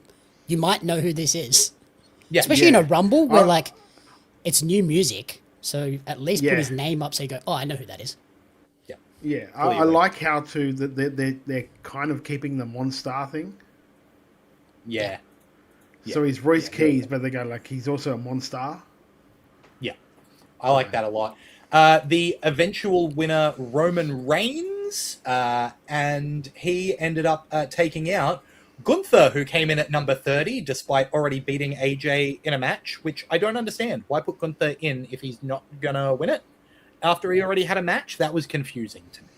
Because everyone thought he was going to... No. Oh, I think actually no, he might have been. He might have been. But... Yeah, I think he was like pre-announced. You do that because then everyone's basically going, oh, shit, he's going to win this too. Yeah, think about it, like you've got. I think they probably pre-announced him so that everyone thought, "Oh, AJ might actually beat him." Yeah, but also if you got CM Punk as a champion, there's every chance that he's going to want to go and retire him. And that was, I will say, that was exactly what I thought was happening when he came in at number 30. I went, oh, so he wins and says Punk's got to put his career on the line as well as the title. Right. But, Wild Angel says nothing says new era like a 10-time Mania main eventer winning. I think this is going to make him his 12th Mania main event, right? Yeah. But I would also say, like, 2 nights. We had a fresh winner last year and everyone bitched and moaned about it being a fresh winner. True. So you're going to piss off somebody People no matter who wins the Rumble. People are going to bitch and moan. Doesn't matter who wins it. If I think the only one, if Obafemi had won, it. he probably would have been the only one that people were like, oh, that's okay. We can deal with it. Except then there'd be casual fans going like, who? Yeah, who's that? Yeah. So, no winner. But Roman went ahead and picked CM Punk as the champ. He's going to challenge at WrestleMania. That's right. The Zebros exploding at WrestleMania 42. So that's a little bit of... that's a marquee match, no matter how you slice it, right? Those two are both certified main eventers. The only problem I see is I don't know how they keep that heat going from that first promo. That should have been the fucking go home promo. I didn't pick you. I picked you because I hate you. It's like yes. Yeah, with 2 and a bit months to go before the show. 2 and a bit months. Yeah, that's on the bloody 3rd of February. Mania's in April? Yeah. The are you gonna be able to keep that? Because it was, I think it's the best promo that Roman has ever cut. Like, I know we talk about the bloodline and how good all of that cinema was. As far as up and down promo, this is the best promo Roman has ever cut. Yeah. The only thing I hate about Roman's promos is when he does that laugh. The over the top. Yeah, I'm like, laugh. oh man. Yeah, you didn't have to do that. Yeah, he's about to say that he's been expecting you, Mr. Bond. Yeah. I think like my one thing of like, because it's how long it is to get to this match and you're worried about them keeping the heat, I wonder if they're going to somehow get Seth in there. Because apparently he was in the crowd during that promo. So like, are they going to be like, he's always watching, he's just waiting for that moment to pounce? And then literally do the same match from last year? Yeah, no, I don't think they will, because like when Seth comes back, he's got his plate full with Braun and the Vision. That's true. Yeah. Speaking of Braun number 2 got stomped by a man in a hood before he could make his way to the ring. Oh my goodness. News reports indicating that it may have been Grayson Waller, though he's gotten on the mic and claimed that it wasn't. Even if it was Waller, I don't think it's going to be revealed as Waller. Yeah. As soon as I saw it, I was like, that's Grayson. It's 100% who that is. Just the way he walked away as he left, I was like, that's how Grayson walks. Yeah. Yeah, but it's also not going to be the guy that takes the mask off. No, he was just the body that they had available to them. Yeah. It was the same when it was Who Austin probably Theory, has like the it same wasn't sort always of body Austin. type. No. Yeah. But it's probably got the same body type as the guy that they want to... You know, have been revealed. So there's a couple of options. It could be someone from within the Vision is a possibility. You know, maybe Logan. A lot of people said maybe Logan Paul like wants to be the star of the Vision and doesn't want it to be Braun. Maybe it could Jake. be Jake. You know, so there's that possibility that it's the other Paul. Could also be obviously Seth returning from injury, and then they didn't have to necessarily have him in Saudi, but have the storyline that he's coming to take down the Vision after they betrayed him.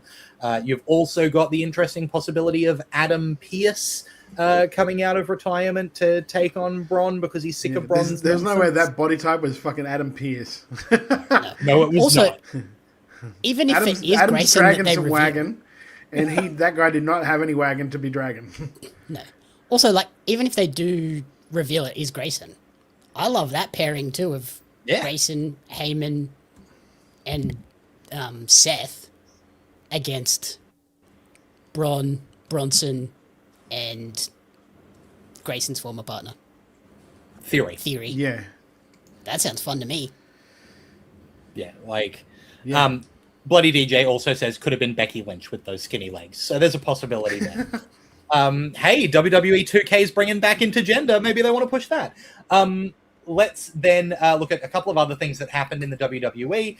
So Joe Hendry is the new NXT champion after winning that big old ladder match. I always believed. I didn't stop believing for a moment. Is anyone really shocked by Joe Hendry as the NXT champion, other than he's technically an TNA guy?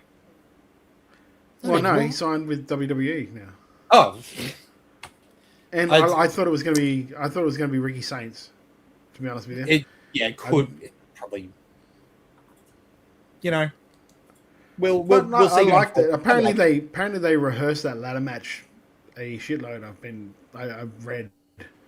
So it worked. It makes sense. There was a lot of like newer guys in that match. Yeah. Although if they rehearse that a lot, that final title shot to knock Ricky Saints down. That was a bit. No, didn't look the best.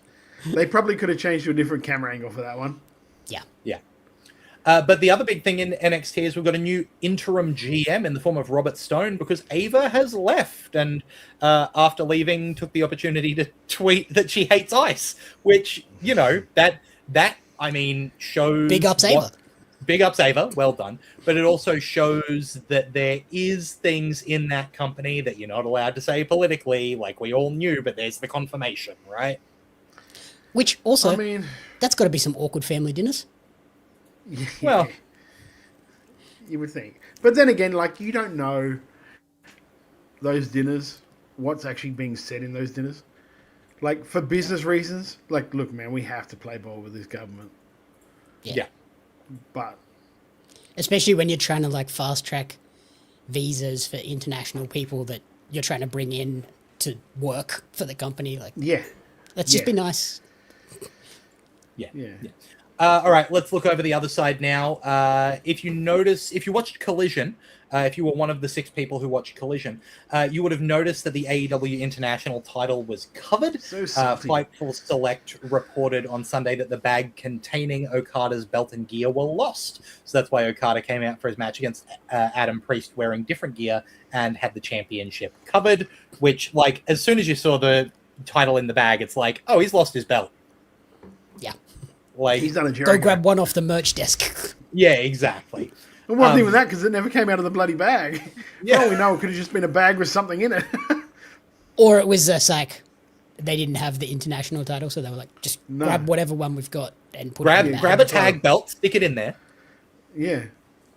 Yeah, grab one of the ones that isn't probably going to sell as much. Yeah. Take that. Yeah. And speaking of titles in AEW, in his first ever AEW match, Tommaso Ciampa defeated Mark Briscoe to become the new TNT champion. Why didn't they save it for Sydney? Match. It was a banger. It was good. Because I suspect they're doing Tommaso Kyle. Yeah, and here's my argument to that. Somebody made that comment on a thread that I was on, but made it in a really condescending way. And I was like, okay, so which would you prefer? Seeing Tommaso Ciampa win the title or seeing Tommaso Ciampa beat an Australian to defend the title? I would rather see him win the title than and then see Kyle Fletcher win something as well. Yeah. But yeah, I get it. One thing I feel personally feel bad for is Mark Briscoe. Like, he literally just got that title. They gave him a personalized belt, and now he lost it within what, 2 months? Not even. Because he won it at World's End, which is New Year's Eve. Yep. So And then lost basically it at the end of February. Yeah, or the end of January. Yeah, so less than 5 weeks. You know, wild. So here's the updated. Yeah, well done, Tommaso. Hopefully, we're getting a good card, a good match on the card. Hopefully, the match that they had was great, and I think if they do Tommaso Kyle, it could be one of the best matches on the show. I mean, the matches are always great. Kyle will go all out. Oh yeah. Look, here's the updated Grand Slam Australia card. We've got Tony Storm and Orange Cassidy versus Wheeler Yuta and Marina Shafir, and whoever takes the loss there, so the person who gets pinned or submits, will lose their hair. So it could be any of the 4 of them going bald. We've got Hangman versus Andrade. So is it just one of the people going bald? One of the people, not both. So Wheeler Yuta's getting... Yeah, he needs a haircut. Okay. But I loved today, Tony and Orange Cassidy were both freaking out about, I can't lose my hair, I love my hair. But imagine the wigs on Tony. Imagine the wigs. She is probably crazy enough to be like, yeah, I'll shave my head. Of course she is. Of course she is. And so look, it's definitely Yuta, but there are 4 people who could get their head shaved in that. That's the thing. All 4 of them could reasonably get their head shaved as a result of that match, and it wouldn't be out of this world shocking. And Marina with a shaved head would actually be like... Badass. Yeah, she'd look awesome. She would kill you. Yeah, it'd be sick. I mean, you do it without the haircut, but still. Hangman Page is going to take on Andrade. Is that like the final of that tournament or part of the number one of that contendership? Yeah. You've also got... Do you reckon they're putting Andrade over on that? I've got a weird feeling that they are. Mm-hmm. Yeah, they are. I think they will. Because I think they're going to pay off his little gimmick with the girls in the front row. Yeah, the lipstick kisses thing. Moxley is going to take on Takeshita. MJF is going to take on Brody King for the AEW World title. And Megan and Megan and Penelope will take on Willow and Harley. Penelope. That's for the women's tag titles. Penelope. There's 5 matches. Add in, whatever we're seeing from Kyle. Yeah, Fletcher, we've still got two TV shows to set up matches, so another 6 plus whatever Ring of Honor's doing. Yeah, plus the Ring of Honor show before. Yeah, so you're gonna get lots of bang for your buck. That's about a third of the announced card so far. Yeah, that's exactly right. So, because we obviously need more wrestling, so let's quickly look elsewhere. The Malenko family tree spread in another branch. Marie Malenko debuted earlier Monday with Pro Wrestling Noah. She's the daughter of Dean Malenko, who won championships in ECW, WCW, WWE. She's the granddaughter of Boris Malenko, which makes her a third-generation wrestler. She's the niece of Joe Malenko, because that's the important part to highlight there, which I always think's funny. Like, remember Joe? Joe was a great wrestler. I've actually seen the Malenko brothers. His name's Malenko. Of course, he's a great wrestler. He's a producer for AEW. That's not a great sign then that she debuted in Noah. Look, she'll get her reps. I think that's what it is. It's like Dina said, don't come here because you're not going to progress. If you go there, you won't get. You might you're not going progress to a get bit. bloody. Well, it's funny you say that because. But then it's also like, why not Stardom, where they have a partnership? Yeah, I don't know. With AEW. I heard something. I was on Observer today. They were talking that Cody Rhodes said in an interview that he'd been pitching monthly dark approaching matches. WWE. Yeah, about doing monthly house shows for guys to get out there. They don't have to be canon. They can just be shows we can put on just to give guys some more reps. And like that is sad. That is like sorely needed, I think, for everybody. And like AEW as well. Like it's great that they're doing the house show here in Brisbane because they need the more reps. Yeah, they need to be doing those monthly at least. Yeah. They've got 1,000 people on the roster, and they've only a certain amount of spots they can put on every week. And if you're trying to tell continuous stories, you need to put the same guys continuously on every week, which means there are all these other guys that don't get to do their reps anymore because you don't have AEW Dark that's on YouTube or anything like that. You've got Ring of Honor, but that's still not going to cover half the guys that are backstage. Yeah, they either need to bring back house shows or bring back Dark, because that was actually an entertaining show. It was at times, yeah. And it helped too, like they did all of those sort of, when somebody new came in, it was a good way to put them on a show and get them some wins. Get a few wins, and then they can come onto the main card and be like, this guy's won like 8 matches already since joining the company, so he's proven that he is one of the best, and that's where the best wrestle. And we were also noting recently, we said that, since the number of shows people are working has gone down, it seems like the rate of injury has gone up.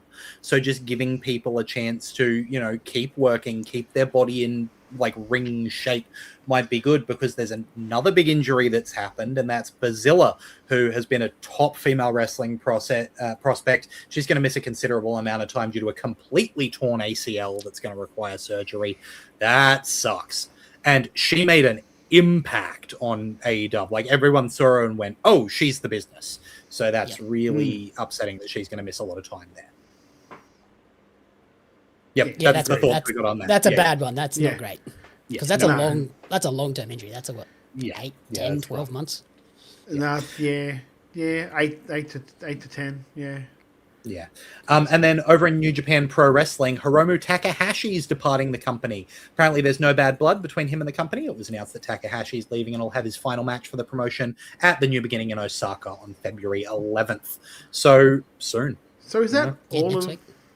Is that all of Los Ingobernables de Japón? Yeah. Yeah. Is that all of them now gone? Yep.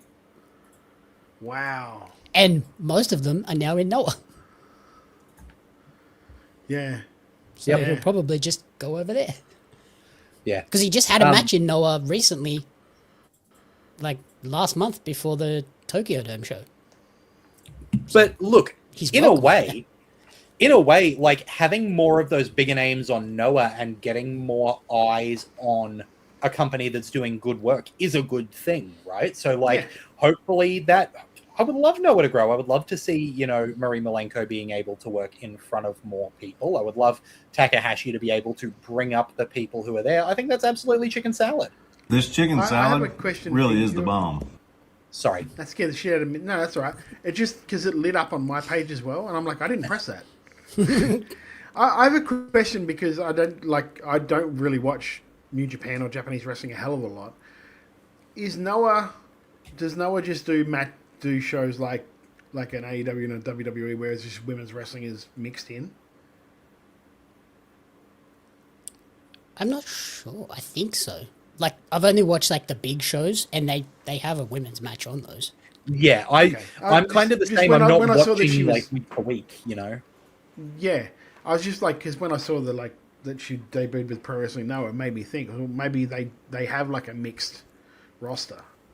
I think they are more Western, open to it, like that. Yeah, Okay. exactly. Because it's definitely on New the Japan on the is big like shows. It's like New Japan, Stardom. They're separate silos under the one banner. Yeah, and that's took, like eons before they brought in a New Japan Women's title. Yeah, which we see like once or twice a year at most. Yeah, which Athena is actually challenging for at their next US show against Shuri. Yes, so that'll be awesome. Yes. Yeah, it will be sick. Anyway, let's pivot to what the show's about, and that's chicken This salad. chicken salad really is the bomb. Jamie, what? But don't we do shit first? How am I getting this wrong? You know, this week I have been absolutely Just plain chicken You're shit. on- Chicken shit? Chicken shit. All right, Jamie, what is your chicken shit, my friend? Mine was the Women's Rumble in Saudi. Like, I hated the look of it. The crowd didn't seem to care. And then also, Def Rebel's generic ass music does not help the Rumbles at all. Because the women's match, Rhea was the only person that came out and went, oh, I know that song. And Breeze. Because it screams Bree mode at you 2 seconds in. Everyone else was like, who is this? But that's kind of like a Def Rebel like It's their staple, isn't it? trademark. They always It's do the the Bree mode, the Tiffy time. Yeah. And then Rhea's is the weird outlier where it's actually a good song. Well, because it's not by funny- a WWE. It's not Def Rebel. Yeah. You know the funny thing is they're all like when they go, oh Tiffy, she's back. I'm like, when did Tiffy leave? I hadn't even like noticed that she'd gone, but apparently she'd been gone for a while. Yeah, like after she lost the title, she was like out. Yeah. Yeah. Todd, Oh. chicken shit. I've got two. First one is this week, and it's a guy I like. Like I like Bronson Reed, but today he put up a post on his ex saying it was like a photo saying, "Stop taking constructive criticism from people who haven't constructed shit," which is basically the same sort of thing as Moose did not too long ago, and said that sort of stuff. I think that is. I understand where they're coming from, but when you are an entertainer who is there to entertain fans, you probably should listen to them a little bit. And not all like criticism is bad. Not like constructive criticism can be good. And just because the guy hasn't had 1,000 headlocks and taken 1,000,000 bumps doesn't mean that they don't have an opinion that might be worth listening to. It's the same thing with because like Moose did it, then 1,000 people hit him up with like, so next time you comment about the NFL, we can say, shut up. Or and next time you talk about the NBA, we can tell you to just be quiet, you don't know what you're talking about. It's the same thing. I just think it's very narrow-minded to say that. And I like I said, I like Bronson. I just didn't like that so much. Not just because we do this and we talk about it, but just in general. I think it's pretty average. Especially in the entertainment field, like if I'm not being entertained, I know I'm not being entertained. I know it's not connecting with me, so maybe it's not connecting with others. Yeah, and guess what? If we all leave, then you don't have a job, brother. Yeah. Yep. Yeah. Look. My second chicken shit. Sorry, were you going to say something about that? No, I forgot you had a second one. Go on. Sorry. My second chicken shit is we always talk about how bad Booker T is on NXT. Tony Schiavone is fucking terrible on Dynamite. And he's terrible in a different way. It's just like not everything. He's worse you on see Collision. Oh, is he? Oh, yeah, God. he's worse on Collision. I was just like, it was just like, isn't this an amazing event? I don't know, dude. The credits just rolled. The show just started. Like, this is the second week in a row we've come for Tony. One for his shoes and now for this. Yeah, old green shoes Dugan. Yeah, it gets to the point where I don't want to hear him. Like, I love Taz. I think Taz and Excalibur are fucking great as a team. And when Brian's there as well, great. When Nigel's there as well, great. Tony, it just screams. It screams me that it feels like Tony is desperate to keep this job. So he's going to be hyperbolic about everything, and because he's probably saying exactly the way what Tony Khan is saying in the back. Mm-hmm. So it's like Tony's like hearing exactly what he's thinking. Yeah, I like that man's opinions. I'm going to keep him on. But he's like Booker T is still the worst. Like yards, meters, kilometers Him with ahead. the Lola Vice match this week was like, oh my goodness, that's terrible.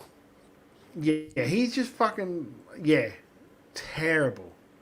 But Tony is AEW's Booker T. Yeah. And Collision, he's worse. And like this week they tested like a new group where they had Paul White as part of the Collision crew. Not too bad, but yeah. Well, Paul used to do Dark. Yeah. Yeah. With Tony and Taz, and it was not too bad. Yeah. But like the crew that they should use all the time is definitely Taz, Excalibur, Brian, and then if Brian's not available, sub in a Nigel or sub in Ian Riccaboni's great. I don't need Tony. I don't need JR anywhere near those commentary booths. No. JR for special occasions, but not a weekly. I'll take one or two matches on a card, not every match on a card. Yeah, but Tony never. No. I think JR should do one or two matches a year. Like, honestly. Does anyone else miss JBL on commentary? No. No, because I watch AAA. Yeah. He's on that. Honestly, that's like that's a really good show. On WWE. And this week's was really good because Ray was on commentary. So Ray was translating their promos as they were talking. Oh, that's awesome. So I love it when was you really get the good. translated promo. Yeah, it makes a big difference. Yeah, I'd love to see like AEW test out like if she wants to do it, Renee, give her another crack at commentary because Renee was great on Raw. She was good. Or bring in Vader Scott. You have her husband working for you now. Yeah, she's great. She knows what she's doing. It's normally very rare that my chicken shit is Aussie wrestling. And this is because I love the thing so much, right? Coliseum is a big deal. You know you're going to be in the building, right? I know. And we made a big deal about when it wasn't on in 2025 and all of the people who missed out getting a shot. And Lockie McIntyre's second match is going to be in Coliseum. Like, I know he's been in Rumbles. His second singles match is going to be in the first round of Coliseum, right? And this is not a shot at Lockie because we spoke about his first singles match and he was bloody excellent. He's been excellent on the mic. He was really good in his match. Like, for a first singles match, he was unbelievable, right? He is doing such good work. He is promoting what PWA is doing on TikTok and whatever. He is doing great work. The people who would have benefited from... I don't know that he benefits from being in Coliseum. Because him being on the show is star-making, right? Whereas Coliseum, imagine if that was, Xander Sullivan in that spot. Imagine if that was Cosmo Cooper in that spot. Like, what would that do for those guys to be able to say, I've made it, I'm in Coliseum? Whereas Does it mean that for Lockie? I don't think it does. I think Lockie's a star by showing up and being the guy with 12 billion TikTok followers. And the people who their bread and butter is the pro wrestling get to make a huge claim by being on Coliseum. So it was just a little disappointing for me to see that one. Yeah, I mean, he could have had a featured match on the show. And should have a featured match on the show. Absolutely.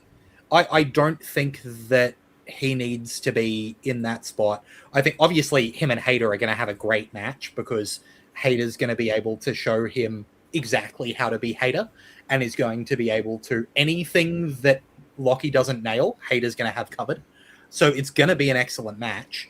I think Matt Hayter versus Cosmo Cooper would have been unreal in the first round of Coliseum. Yeah. And it's just one of those things where they hype it up as the preeminent tournament of we have the best of the best from around the country, and then you've got a guy in his second match.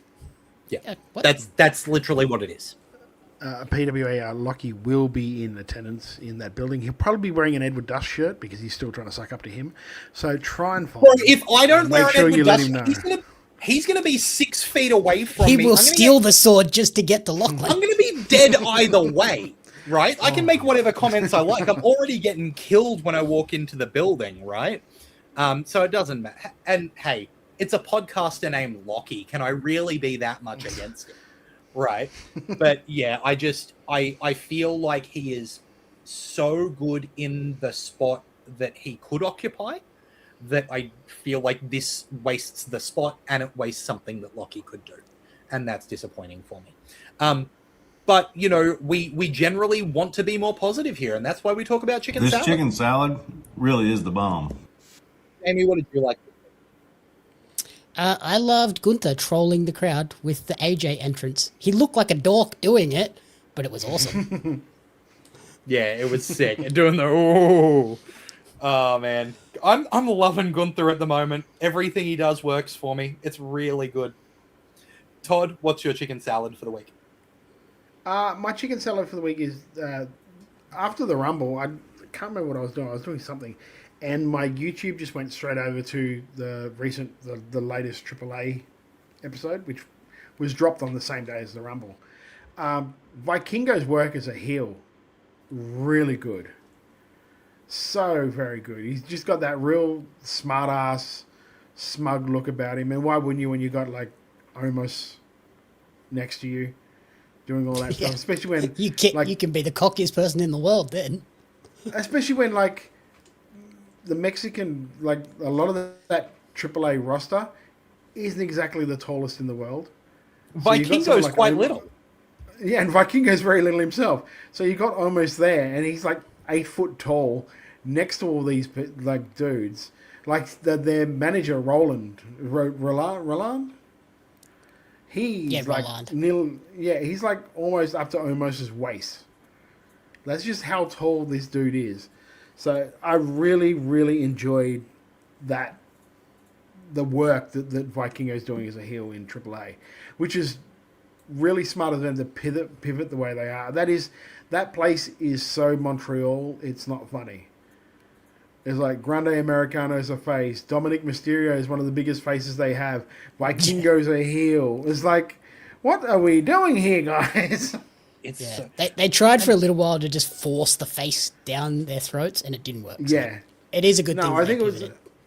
I think it was more because he beat Alberto Del Rio, and for some reason or another, they absolutely frothed on Del Rio. So they were going to turn on whoever beat him for that belt. Yep. Yeah, which was bizarre. I just opened up. I've got the photo that I took with Vikingo, and he comes up to my nose. Like, he is not a big man. And so when I'm taller than Vikingo. Yeah. So when you put him next to just an absolute giant, it's just magic. My chicken salad is actually just gonna be Junk Shop Dog bringing Bull Nakano to Sydney. Like, it's so cool that here in Australia we're getting not just great Australian wrestling, and we are getting great Australian wrestling. Like, there is so much coming up. You know, we're gonna keep pushing for Robbie Eagles to get that match with MJF. Use the hashtag, get amongst it. Right. By the way, Wild Angels Chicken Salad was Hendry getting the title win on NXT and also getting on the Sean Legacy bandwagon as well. But yeah, like it feels like I'm going down to Sydney next weekend and I'm going to see Coliseum's going to absolutely slap. There's going to be great matches on that show. AEW is stacked in Sydney. I assume AEW is going to put on a great show in Brisbane. Bull Nakano is going to be there in Sydney. Like, it's so cool to be able to feel like you live there. Jamie's... It's nothing special. Jamie's mustache is going to be in Sydney.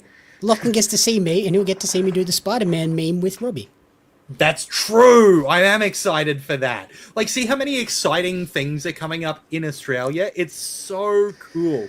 Yeah, it's just really exciting to be able to be a part of global wrestling. And again, I'm really excited for all of the Aussies who get a chance to shine with big people watching them, right? I'll shout out Bloody DJ, who's just put in the chat that their chicken shit was the fact that last Saturday there wasn't a Wide Bay Pro show, knowing it was for good reasons, but it's like not getting to see family almost. Yeah, that's always a bummer. I've got to be honest, I'm kind of glad I didn't do that drive in that heat. Oh, that would have been death. That would have been a bad show. That building would have been 1,000 degrees. Yeah. Oh my goodness. Well, it's a good thing that you don't have to drive anywhere to see us do this podcast. You can come along to twitch.tv/Wrestle Radio Australia every Thursday night at 7:30 p.m. Australian Eastern Standard Time. Be a part of the conversation, chat about what we're chatting about, be a part of the Aussie wrestling chat. You can also follow us everywhere. It's free. Do it on YouTube, Apple Podcasts, Spotify, Podcast Addict, anywhere you get your podcasts. If you are on Apple Podcasts and you can give us a 5-star rating and review, that really helps us to get into more ears. It's really wonderful. It takes 2 minutes. You can follow us on social media at Wrestle Radio AU on Twitter and on Instagram. We're Wrestle Radio Australia on Facebook. You can follow us all individually as well at Lachlan at Jamie out. Jamie, what are you doing? Next week, I'm dropping an interview with Matt Hayter. So that should be a fun one. And then, other than that, also follow Pario Magazine on Twitter because my main Twitter account is not mine at the moment. Fun. It's been taken over and I cannot get into it. Because they took your Insta too, didn't they? And you got that back. They took my Insta and I got it back, thank God. And then they 2 days later took my Twitter and I am still dealing with Twitter support. So follow at Pario Magazine. Jeez. I changed all the passwords. I got a message from Jamie on Insta, like trying to sell me Mr. Beast cryptocurrency. I'm like, everybody got that. I went through and tried to delete them all, and they just they messaged everyone, so I couldn't get to everyone and delete them all before you saw them. So if you want I wonder how often that actually works. Someone's got to be buying it for him to keep doing it, right? You would, but I just don't know. People must fall for it, but yeah. I woke up to a message being like, I think your Insta's been hacked, and I looked down and was like, shit. Yeah, I don't know why you'd spend your money on Mr. Beast cryptocurrency when you could spend it on Wrestle Radio Australia merch. Head on over to Redbubble, search for Wrestle Radio Australia. Proceeds don't go to us, they go to Beyond Blue and Gotcha for Life, which are charities that support mental health here in Australia.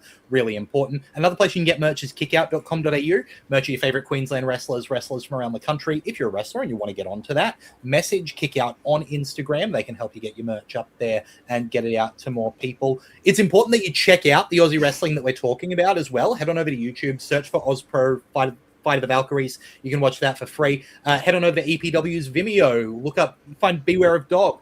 Huge show. Absolutely worth your time, So get amongst that. The links for those are going to be in the description. As we mentioned, there are tickets on sale for Coliseum again now, so you can head on over to PWA, grab those. If you're in Sydney, that weekend, make sure you get on over to Junk Shop Dog and get tickets for the Bull Nakano meet and greet, because that's going to be going on. There's so much of this good stuff coming. You do not want to miss it. Speaking of what not to miss, our interview, or I should say Todd's interview with Ben Braxton in the lead up to Coliseum is going to drop, now, give or take? So make sure you subscribe to Wrestle Radio Australia to find that interview. Check it out when it drops. Be up to date on what's going on. Gentlemen, is there anything else that we need to talk about before we go? When are you heading to Sydney, Lachlan? The plan is to drive down on the Wednesday. Okay. So will you be doing the show Thursday? Or... Good question. I don't know yet. Are you staying with Jamie? For part of the trip, yes. Will you be staying with Jamie on the Thursday night? Haven't worked that out yet. Yeah. Okay. At this stage, maybe not. If At he's this not, stage, I'll we'll be on the see. show. If he is, So we is might it- find it challenging. Well, I was gonna say, if he's in your place on Thursday night, you guys should do it together in the same room.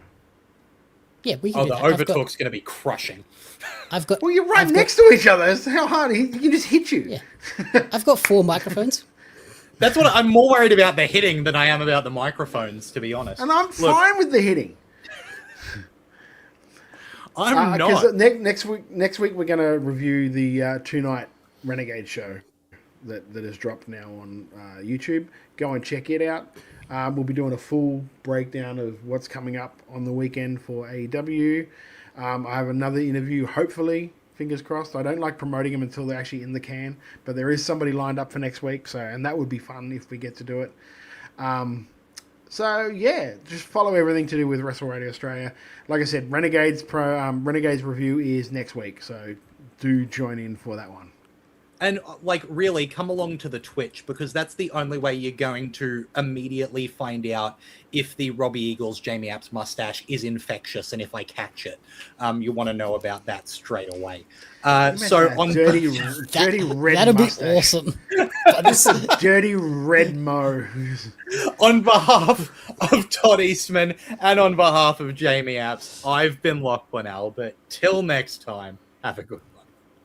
Trying to make chicken salad out of chicken and it was just awful. I've turned chicken salad into chicken shit. I will continue to do so. Making chicken salad out of chicken. Make chicken salad out of chicken shit. People is as people does, that's all there is to it. But